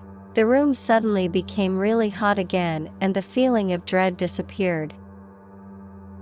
After a few minutes, the sensation came back even stronger and I was pinned down again by something icy cold. When it lifted, I ran out of bed and switched the light on, which stayed on for rest of the night. Nothing happened in that room again. I actually moved dorms after this and nothing happened for a while. Sadly, I was asked to go back to the east side of the building while building work was carried out in my dorm. I subsequently experienced worse things, mainly knocking and scratching sounds in the early hours, the feeling of something jumping off my bed, and also waking up to something scratching my back. I confided in my other housemates who were equally terrified and experiencing similar things. A few people even reported waking up to see a young girl in their rooms. We all got so worked up that we all slept in the same room for months. I eventually left to complete my final placement and was so relieved to never see that place again. I was a patient in the hospital when this happened. I was not on any mind-altering drugs, and I've never had any mental health problems either. I spent 5 nights in the older wing of the hospital, where I would keep the bathroom light on at night to avoid complete darkness and to easily navigate my way to the bathroom. On the 3rd night, I awoke to someone standing next to me by my IV machine. Thinking they were taking readings, I closed my eyes, but when I opened them seconds later, nobody was there, and I heard no sounds of footsteps or doors closing. I later realized that no readings were needed from my IV machine, as it was either on or off. However, I did not dwell on the incident. On the 4th or 5th night, I noticed a shadow on the left side of the room, and as I studied it, I realized it resembled the shape of a person. Suddenly, its left arm raised, and it pointed toward the door, indicating for me to leave. I closed my eyes. When I opened my eyes, there was nothing there. Although I caught only a brief glimpse of the figure, I could discern that it was shorter, dressed in a gown, and had a grandma-style haircut. Furthermore, it was not a typical shadow, as it appeared as a 3-dimensional object that was not entirely against the wall. After seeing it for the 2nd time, I was not particularly frightened but rather intrigued, thinking, I've never seen anything like that before. During my early days as a psychiatric nurse, I worked at a residential mental health facility where I met a resident named Marion Douglas. Marion was an elective mute, meaning he didn't, couldn't, or wouldn't speak, without any apparent pathological reason. In his earlier years, Marion had spoken and seemed normal, except for his towering height of almost 7 feet. He hailed from the Deep South and joined the military at 19, stationed somewhere in the South before disappearing one night. After years of being declared AWOL, he was finally presumed dead. 10 years later, a man of 7 feet height walked into a VA hospital emergency room in my part of the Midwest and told the receptionist, "My name is Marion Douglas and I've been dead for 10 years." That was the only time he spoke. He was covered in dust, wearing the same clothes as on the night he vanished. He had no identification or social security number, but they identified him through his fingerprints. He was in good physical condition, except for his refusal to speak. His family was informed of his reappearance, but they refused to acknowledge him, considering him a haint or a stand-in for their lost relative. Marion spent his days pacing, never showing any desire for anything, and always grinning with his mouth moving, as if he were speaking, or muttering but never uttering a sound. He had a disconcerting habit of throwing his head back, as if laughing heartily, but without making any sound. Medications and occupational therapy had no effect on Marion, and he remained in his silent state, pacing around and appearing to listen when spoken to. On my last day at the facility, I saw Marion pacing in the parking lot, throwing his head back to mimic laughter. I have often wondered whether I had been dealing with a ghost all along.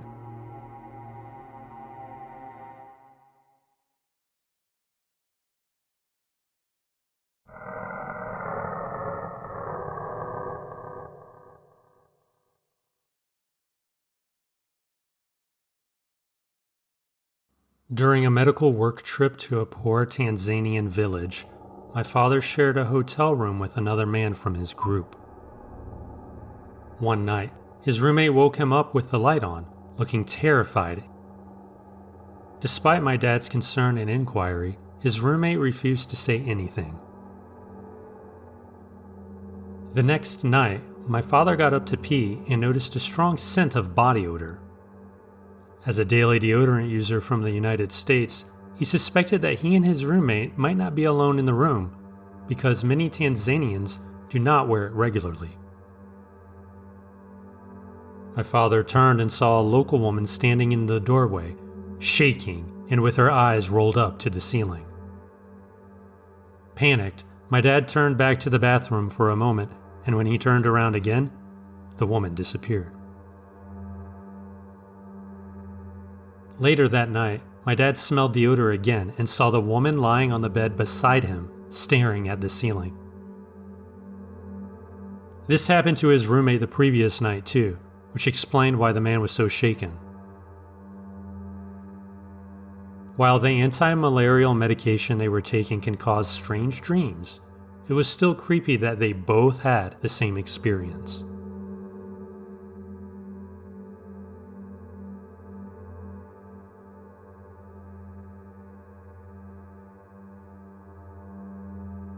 My company would arrange for us to stay at the Shiloh Inn in downtown Salt Lake City. One of my coworkers was awakened in the middle of the night by the sounds of a group of children in the hallway. The noise continued for a while, so he opened the room door to tell them to quiet down, only to find no one in the hallway. He could still hear the children, so he called the front desk to complain, thinking they might be in an adjoining room. The front desk worker said that there were no kids staying on that floor, but he offered to send some earplugs and assured my coworker that the noise would subside soon. My coworker was a bit frustrated that the front desk worker didn't seem to believe him, but he eventually went back to sleep. The next day when he was checking out, a different clerk asked him if his stay had been satisfactory. My coworker complained about the noisy kids and how the previous clerk had dismissed his complaints.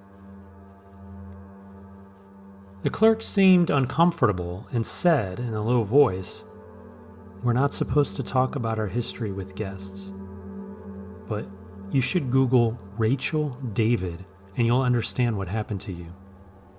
We get similar complaints every few weeks, and we try not to put kids on that floor." On the way to the airport in the van, my coworker searched for Rachel David on his phone.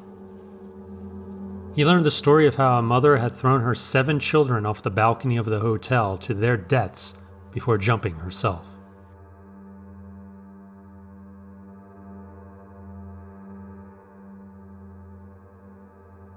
A year ago, I found myself in rural Arkansas, the type of place where everyone knows each other. I typically sleep with all the lights off and unplug the alarm clock to avoid any extra light. One night, I woke up in the middle of the night and noticed that the bathroom light was on, the tap was running, and the shower was on. I knew I couldn't have left them on, but I was tired and thought I might have forgotten. I turned them off and went back to sleep. A couple of hours later, I woke up again and realized that the lights and water were on in the bathroom again. The tub had even started to overflow and water was seeping out. I was terrified and immediately went to the front desk, where I found a half-asleep middle-aged lady who was the manager. Her dog was also there, sound asleep. I explained the situation to her. She followed me back to the room. She was shocked when she saw the state of the bathroom. Meanwhile, the dog had woken up and started barking wildly outside the room. The bathroom lights suddenly went out and we both ran out of the room.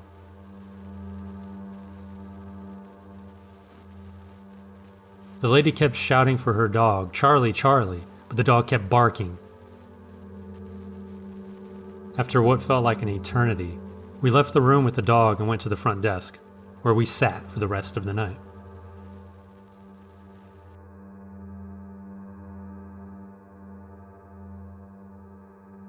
While on a study abroad program in Madagascar, a stomach illness swept through our group, causing sickness every few days. As we arrived at our fourth hotel, it was my turn to fall ill. The group dropped me off at the hotel, which seemed like it was straight out of a horror movie with suits of armor in the foyer, poor lighting, and a creepy middle-aged owner. We were the only guests, making the hotel eerily quiet. The residents' cats howling added to the spooky atmosphere. The magnificently large and ornate stairs led to pitch-black hallways that were motion-activated, but with a large delay, flickering after you had already passed them. When I reached my room, my stomach was churning. Fluids were shooting out of both ends. I crawled into bed and fell asleep. In the middle of my sleep, I heard the doorknob jingling for 3 minutes. And then, the door slowly opened. The hallway was pitch black. No one answered after I said hello. After a few seconds, the door slammed shut with a loud bang. I needed to go to the bathroom, but I was too afraid to get out of bed. When I mustered the courage, I heard the sink running, as if someone was washing their hands. That's when I realized the bathroom door was open, but I had closed it because of the smell of my sickness. I covered myself with my blanket and tried to go back to sleep. After a few more hours, my group returned to the hotel. I joined them for dinner. They were staring at me as if they saw a ghost. They asked me if I was the one opening and closing their doors or knocking on their doors and running away before they opened them. One girl heard a whisper through her window, although we were on the 4th floor. During the rest of our stay, I didn't experience anything else, but everyone in my group had to deal with constant door harassment and whispers. And that cat, the hotel cat, the resident cat, howled every night from 11 p.m. to 1 a.m.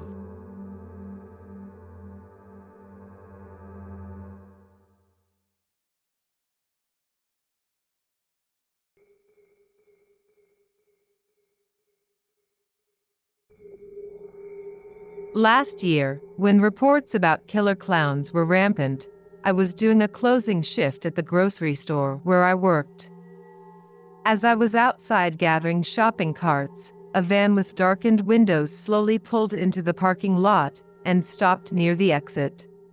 The van inched forward every time I returned outside, and I became increasingly concerned as it drew closer. Despite alerting several people, my male manager refused to sit outside with me due to the cold. Eventually, the van disappeared. I assumed it was just some local school kids up to mischief. As I was walking to my car to leave for the night, the van suddenly came roaring towards me. I ran for the store. The van cut me off, and several people dressed as Pennywise-style clowns emerged from inside, wielding large knives. I tried to reach my car, but the clowns followed me. The van horn caused me to drop my keys.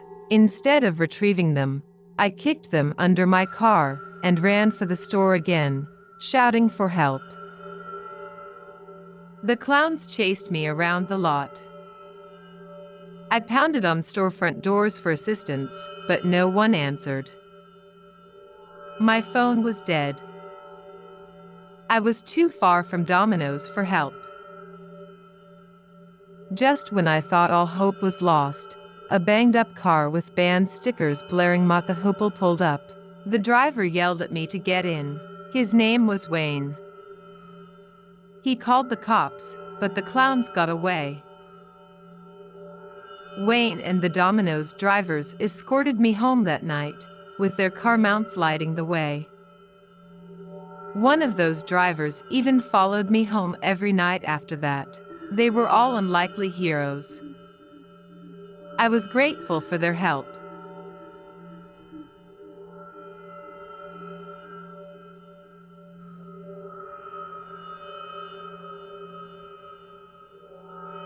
One night, while closing up the pub I both work and live in, I heard one of the doors open.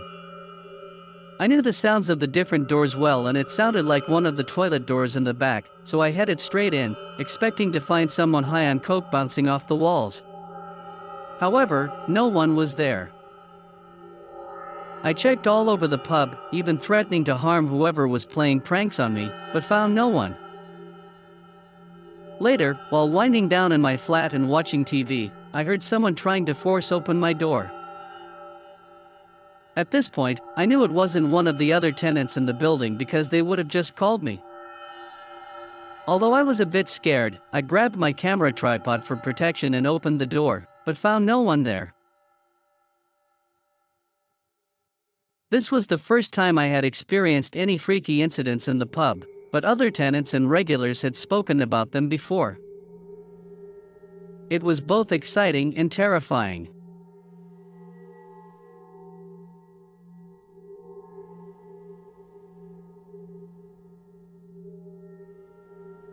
When I was 17, I worked at a family-owned pizza store. The owner and his family ran the main store, and his daughter managed the second store during the day. One of his teenage nieces managed the store in the evenings. They decided to stay open until midnight on Fridays and Saturdays. I ended up working both late nights the first weekend, and Friday went well. Saturday was different. At around 9 p.m., most of the customers left, and it was just me, a 17-year-old running the kitchen, and the 16-year-old niece as cashier/manager. At around 10:30 p.m., a gray cargo van with tinted windows pulled up. A family of 4, covered in black dust, stepped out. The 2 kids, about 10 or 11 years old, carried big 5-gallon water jugs and a hose and went straight back to the bathroom. The parents ordered $200 worth of subs and salads. I passed the order back to the kitchen. I also noticed the kids filling up water jugs continuously and taking them back to the van. As I was taking the food out to the family, the manager informed me they hadn't paid yet.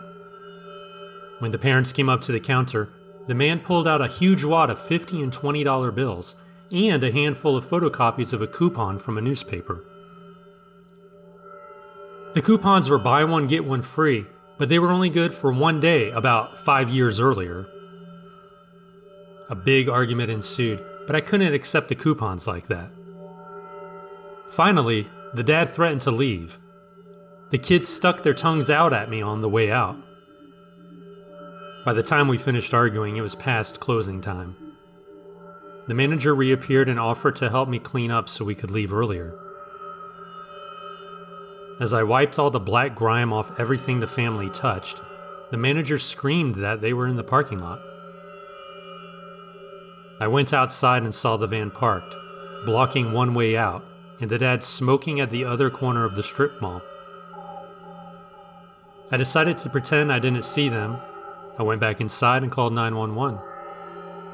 The police arrived while they were still there, and although I don't think anything happened to the family, this was the last straw for me. I quit.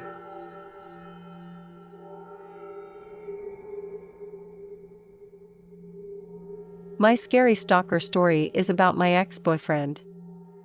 The stalking started after the breakup, but the entire relationship was messed up. We were friends for a few years before we started dating in my junior year of high school.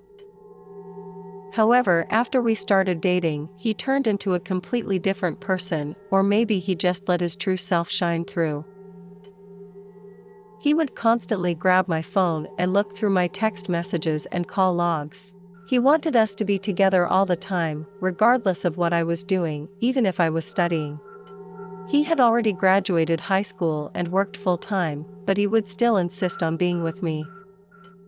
He was insanely jealous, and whenever we fought, he would get so angry that he would throw his phone across the room or even across the street. The entire relationship was chaotic. I tried to end it at least 6 or 7 times. Every time we broke up, he would go crazy and threaten to harm himself. He would constantly call and want to talk until I would eventually agree to get back together with him just to get him to back off. I know this wasn't a healthy way to handle things, but I had sports, school, and a job to worry about, and I just didn't have time to deal with his drama. It was just easier to agree to get back together. One time, when I broke up with him, he told me he had been experiencing headaches. Apparently, he went to the doctor that day, only to find out that he had a brain aneurysm and had only 8 months to live. 2 of our friends had died in car accidents on the same day, exactly 1 year apart, about 4 months before this. So when I realized that 8 months from then would be the same month as our friends' deaths, I was completely freaked out. We got back together because I honestly believed we had some curse against our friends and that exact date. As it turns out, those 8 months came and went without a single trip back to the doctor for his brain aneurysm. So here's where it gets crazy. During my senior year, I was clueless about how to end my relationship, so I explored out-of-state colleges, hoping he wouldn't follow me. If I could endure his craziness until that summer, I would be off to a wonderful college life without him. However, he must have seen the brochure of my preferred college and suddenly wanted to attend the same school. My plan was doomed. He would follow me anywhere I went. I decided to join the army to avoid him, but, to my surprise, he met with a recruiter and wanted to follow me there too. I realized that it was a foolish idea and wrote a letter to the recruitment head, confessing that I had lied on my physical and sending my medical records, which eventually led to my discharge. Finally, we broke up, and I changed my phone number, disconnected with our mutual friends, and felt relieved. For several months after the breakup, he would show up where I was randomly and get furious if he saw me with another guy. He even appeared at my college a few times to see other friends, making me afraid to leave my dorm. During my freshman year of college, one of our close friends committed suicide, and we attended the funeral. I had no choice but to be nice to my ex since he was grieving too. After the funeral, we went to a friend's house where my ex started making advances on me, trying to kiss me and put his arm around me. When I refused, he freaked out, got my number from someone, and started texting and calling me incessantly for 5 years. Now, whenever I visit my hometown, I feel paranoid and apprehensive that I might run into him. Even with my significant other, I avoid certain parts of the city for fear of bumping into him.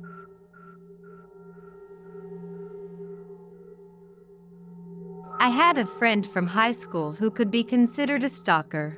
It was well known that he had feelings for me, but I repeatedly rejected him, eventually telling him straight up that I was not interested. I assumed he would move on, as we were still in high school at the time. However, when I was a senior in college, his sister and he asked to visit me and stay over at my place. I agreed, and we spent some time together before they left. The next day, my roommates found a love poem on the fridge made from magnetic letters. They read it aloud and laughed, not knowing it was from him. Days later, he sent me an email mentioning the poem, and how he thought it was hot that I read it. I was confused because I hadn't seen it until after they left. I then remembered that his sister had dyed her hair the same color as mine, so he must have mistaken her for me without his glasses. This incident left me horrified and uncomfortable around him. As time passes, I try to avoid the guy in hopes that he'll finally understand that I'm not interested in him after all these years. I start looking for jobs abroad after I graduate.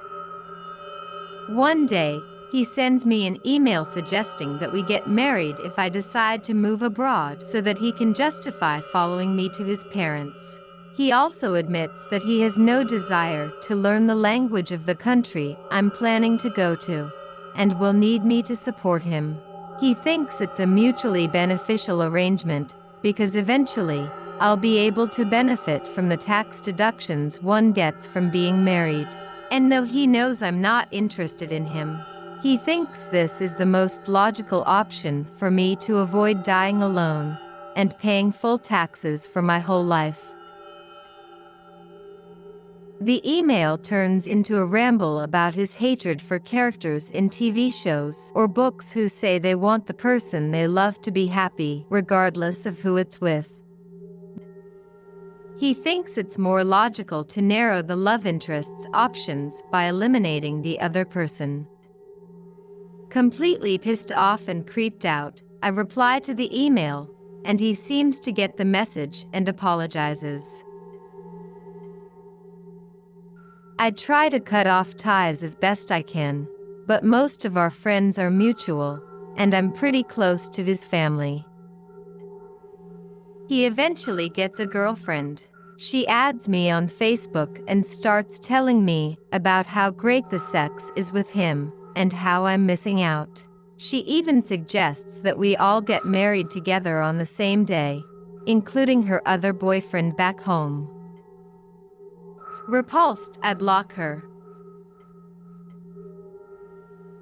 It's been 3 years since then. He's now back in my hometown and living with the only 3 close friends I have from high school. They think he's finally over me. I can only hope.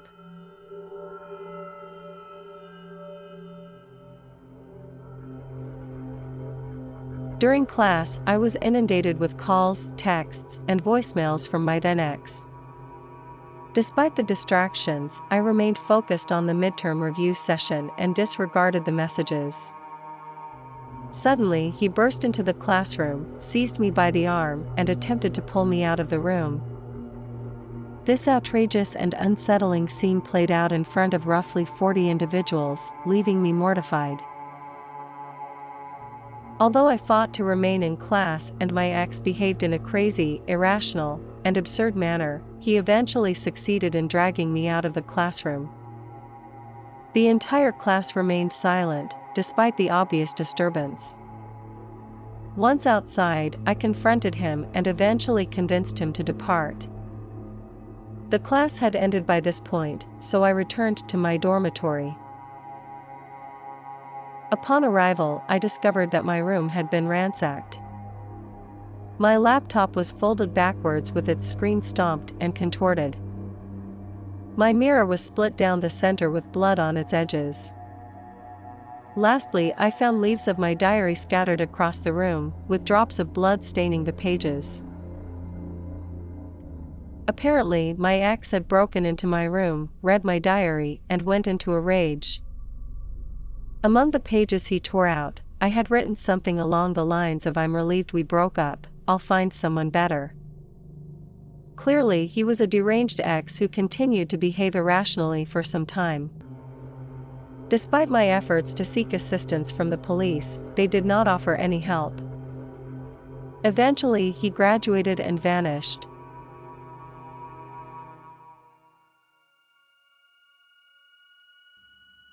I live with my father, little brother, and my dad's roommate.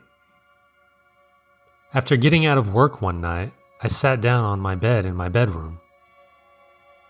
I was up on the second floor. My little brother was downstairs watching TV. Our dog was in the hallway outside my door sleeping. All of a sudden, the dog starts making all kinds of racket. He's jumping around, barking, howling. I get up to see what's going on and I hear, "Ah, that's a good girl," in a male voice.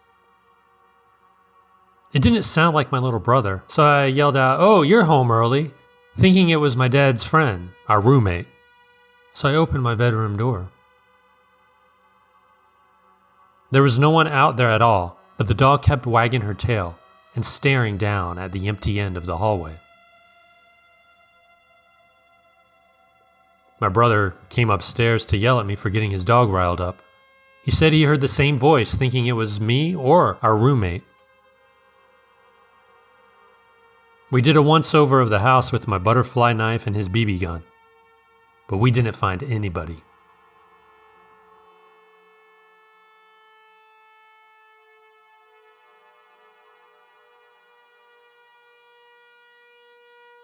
A few years ago, I was home alone at night. I was watching TV in the living room when I heard the doorbell ring. Now, whenever I hear the doorbell ring, especially when I'm home alone, I'm cautious to answer it. So I walked up to the peephole without turning on the porch light. I looked through the peephole. It was really dark, but I could see a small figure. More like a black blob. I don't know its definite shape. Had to be around 3 to 4 feet high. This dark figure was doing like a dancing motion. It was dipping down and oscillating its arms outwards. Kind of like it was flapping its arms like wings. After a few seconds, I stopped looking through the peephole. It was too freaky to look at. I regained some courage and looked back through, and whatever it was gone. To this day, I still don't know what that was, and I still get freaked out thinking about it.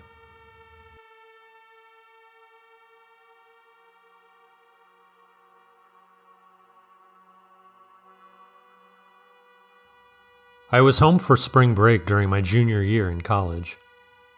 My parents had divorced at this point. Dad moved out, and my mom was pretty much living with her current husband. However, they basically kept the house so I had somewhere to live when I was home from school. But I was living alone in the house because of this. Well, just me and my little dachshund. One night I was watching TV in the den and my dog started barking from the other room. I called her over because I thought she was barking at random noises, as she tends to do.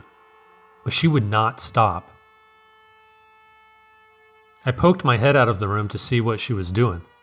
She had her paws up on the windowsill. She was barking at something. She wouldn't come to me when I called her. The window she was at looked out over our large yard. It was big enough that we could have sold the lot for someone to build another home on.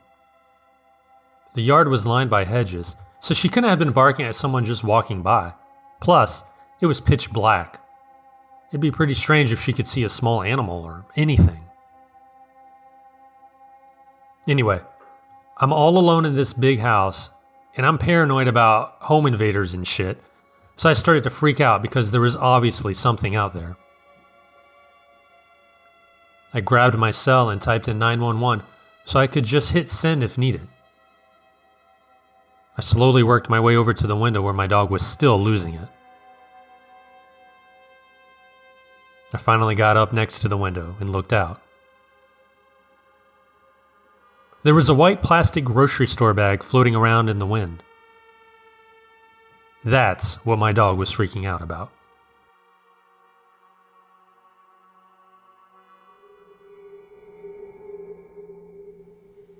One day, we encountered an issue with a patron who had a rather unpleasant bathroom experience.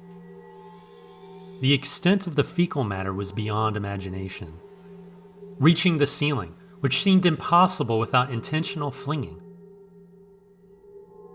Our initial assumption was that this was the work of some teenagers. However, after an elderly gentleman stopped coming, the Poo-Poo Picasso did as well. Additionally, we've had 2 incidents where sandwiches were discovered in the toilet bowl. As our community comprises mostly elderly members, we sometimes engage in a game of dead or alive when they doze off. Unfortunately, a few have been so hard of hearing that we have had to call emergency medical services. I once proposed a poking stick to help, but it was deemed inappropriate. The most alarming incident we faced was having to bar a homeless patron from the premises after he made a threat to harm children. He has repeatedly attempted to have his ban lifted, calling every few months, but the director and I stand by our decision to involve the authorities. Whenever I see him around town, I avoid him, knowing he is very unstable and he might recognize me as the one who reported him.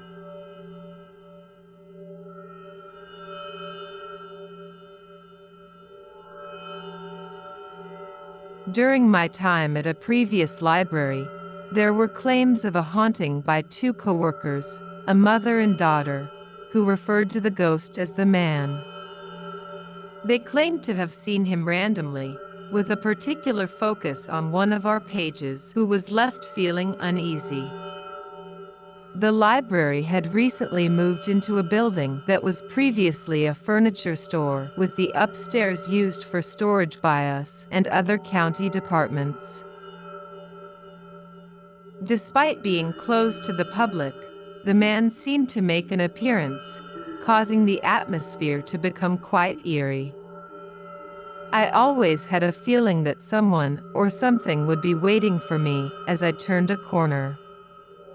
Although the mother-daughter duo claimed the man didn't intend to harm anyone, the terrified Paige refused to venture upstairs alone.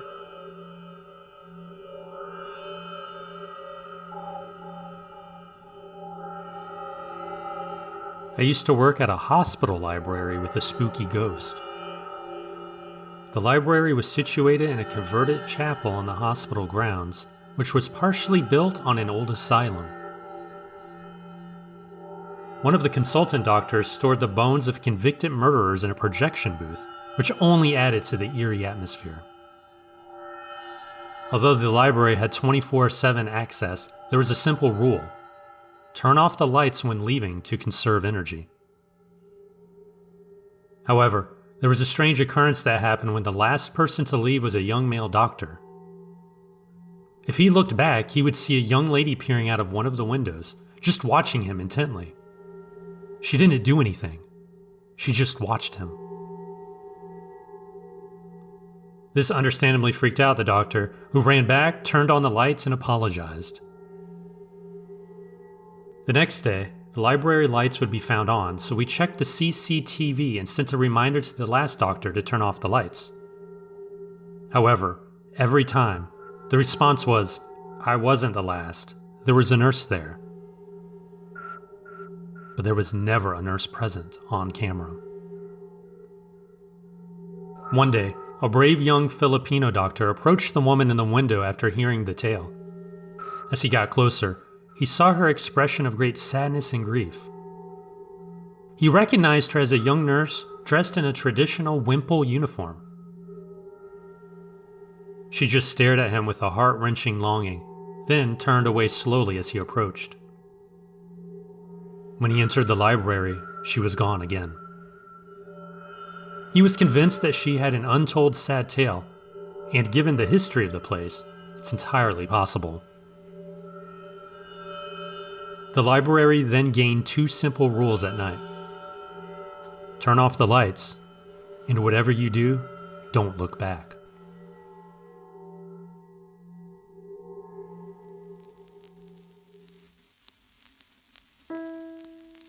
I worked at a small, privately owned nursing home where a lot of the patients had been there for a long time. When the night nurse became ill, I took the night shift for 2 weeks right out of nursing school. The nursing home had old hallway lights that required a paper clip to turn them on and off, which I carried on my keyring. One night, I came in at 11 p.m., took a report, set up supplies, and shut out the lights, leaving only the lamp on my desk and the red exit sign to light up the hallway. While stocking med cups, I felt a whoosh of air and heard a rustling sound, thinking it was a restless resident. When I checked the resident's room, he was sound asleep. Everyone was accounted for.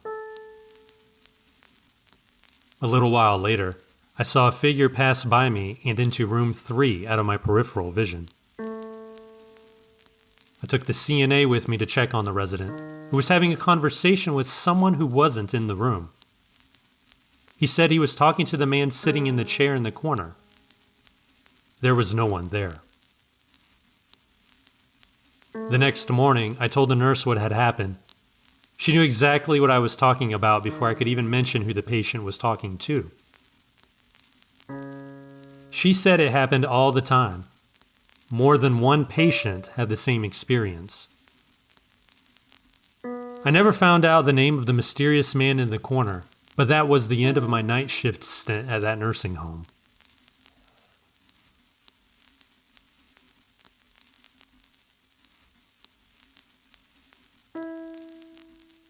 When I used to work in a nursing home, strange things happened. One resident refused to ride the elevator with me, claiming she was scared of a little boy. I didn't think much of it until another resident asked me for candy for the little boy.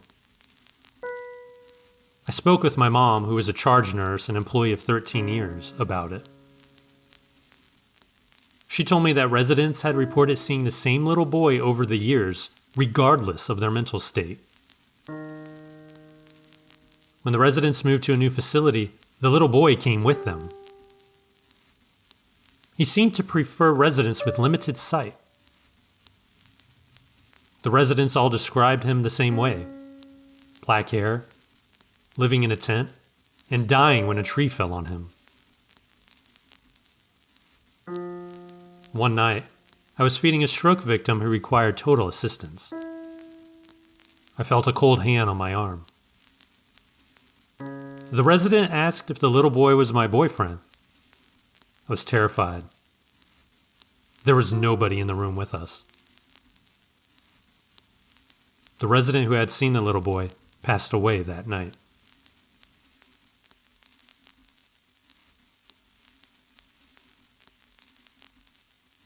As a caregiver on the night shift at a hospital, I look after disoriented, confused, and dying patients in the medical ward.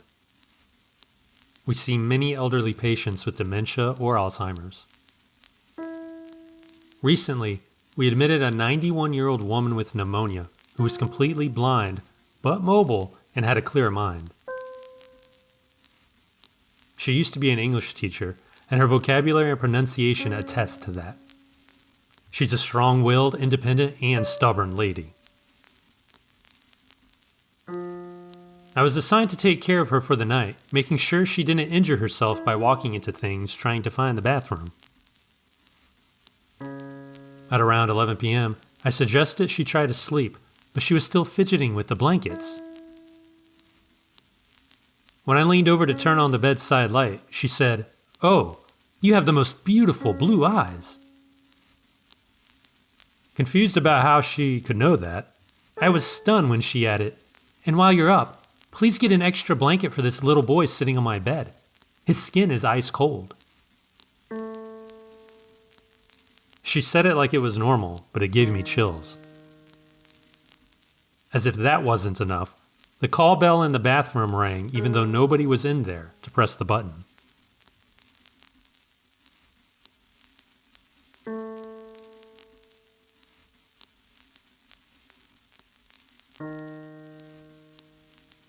I was alone washing dishes in a satellite kitchen in the late afternoon. The commercial-grade dish machine was making a lot of noise, so when I heard someone call my name, it was hard to hear. At first, I didn't think much of it, so I continued working. A few minutes later, I heard my name again, and this time it was louder. I turned off the dish machine and walked towards the door to check if someone was calling me. As I walked towards the center of the room, I heard a loud banging noise, as if someone was hitting the wall. But the walls were made of cinder block, so it didn't make sense. Then, someone whispered my name in my ear, and I heard pounding on the wall, like someone was trying to break down a door with both hands. The pounding moved along the walls of the room, starting by the door, then behind the dish machine, and onto another wall. I was frozen in the center of the kitchen, watching as the sound moved along the walls. The pounding stopped in the middle of the wall across from the door. I ran out of there as fast as I could. I sprinted through the halls and back to the main kitchen. I vowed to never work in that satellite kitchen alone again.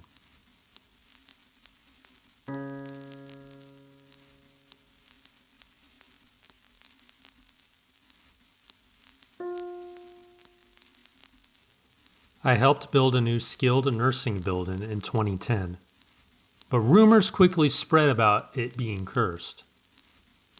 I learned that the maintenance elevator was particularly uncomfortable to be in, with frequent reports of banging and scraping on the walls, even when the elevator was stationary. I made a point to avoid that elevator at all costs, but one night at 3 a.m., I was carrying a giant toolbox and didn't want to climb 5 flights of stairs. Luckily, I had the company of a security guard who was carrying a 10-foot ladder for me. The elevator ride was particularly noisy, with lots of scratching and banging. We joked about never getting to the 4th floor as the elevator seemed to be taking forever. Suddenly, the elevator slowed to a stop. The doors opened to reveal complete darkness. We should have been looking at a wall with a quilt on it, but instead, we were staring into an abyss. I couldn't tell you how long we stood there, paralyzed with fear, before I grabbed a screwdriver out of my toolbox. It was long enough that the door should have closed, but they didn't. Without thinking, I tossed the screwdriver out of the elevator. It made a loud clanging sound as it hit the ground. I was confused because our hallways are carpeted. Just then, I heard a loud roar that sounded like it was coming from the depths of the abyss. It was similar to the Tyrannosaurus roar from Jurassic Park, but much fainter. I don't know if the security guard heard it, but it chilled me to the bone. The doors finally closed, and the elevator started moving again. When it reached the 4th floor and the doors opened, we both jumped out and stood at the end of the hall in silence for a while. The security guard eventually looked at me and said, "Don't talk about that. Ever." I simply nodded in agreement, and we got back to work. Since that night, I avoid that elevator like the plague.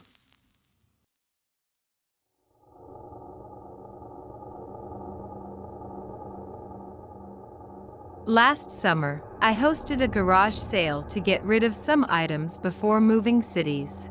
Among the things I was selling was a new pair of designer sandals in the box, which my ex had brought back from Vegas for me, but they were too small.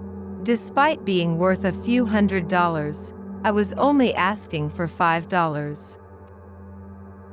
When a woman offered me $2, I explained that the price was firm, as they were brand new and already a great deal. This sparked a heated argument, with the woman swearing and screaming at me in another language, causing embarrassment as other people in my yard watched. Eventually, the woman threw the shoes down and left. But she returned a few minutes later with her intimidatingly large husband, who demanded that I give the shoes to his wife for free. Despite their aggressive behavior, I stood my ground and refused to hand over the shoes. Fortunately, 2 other ladies came to stand beside me, recording the scene on their phones, which seemed to scare the couple off.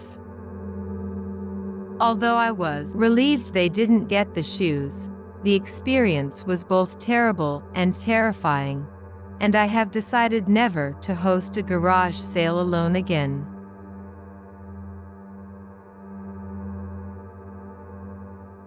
One time, my parents hosted a garage sale where a man and a woman expressed interest in purchasing an old weed whacker and a circular saw for $10 each. While the woman was still browsing clothes, the man handed my father $10 and said he needed to grab the remaining $10 from his pickup. He proceeded to load the items into the back of the truck and drove away, leaving the woman behind. My father approached her and asked if her husband was coming back, to which she denied that the man in the pickup was her husband and claimed she had walked to the sale. When my father accused her husband of stealing, she grew agitated and threatened to call the police. As we followed her down the street, she suddenly sprinted to a parked pickup truck, and my brother and I managed to grab the weed whacker before the truck sped off. The couple's attempt to steal without paying and deny any association was laughable, and we speculated that they may have been traveling through and pulling similar stunts at other garage sales.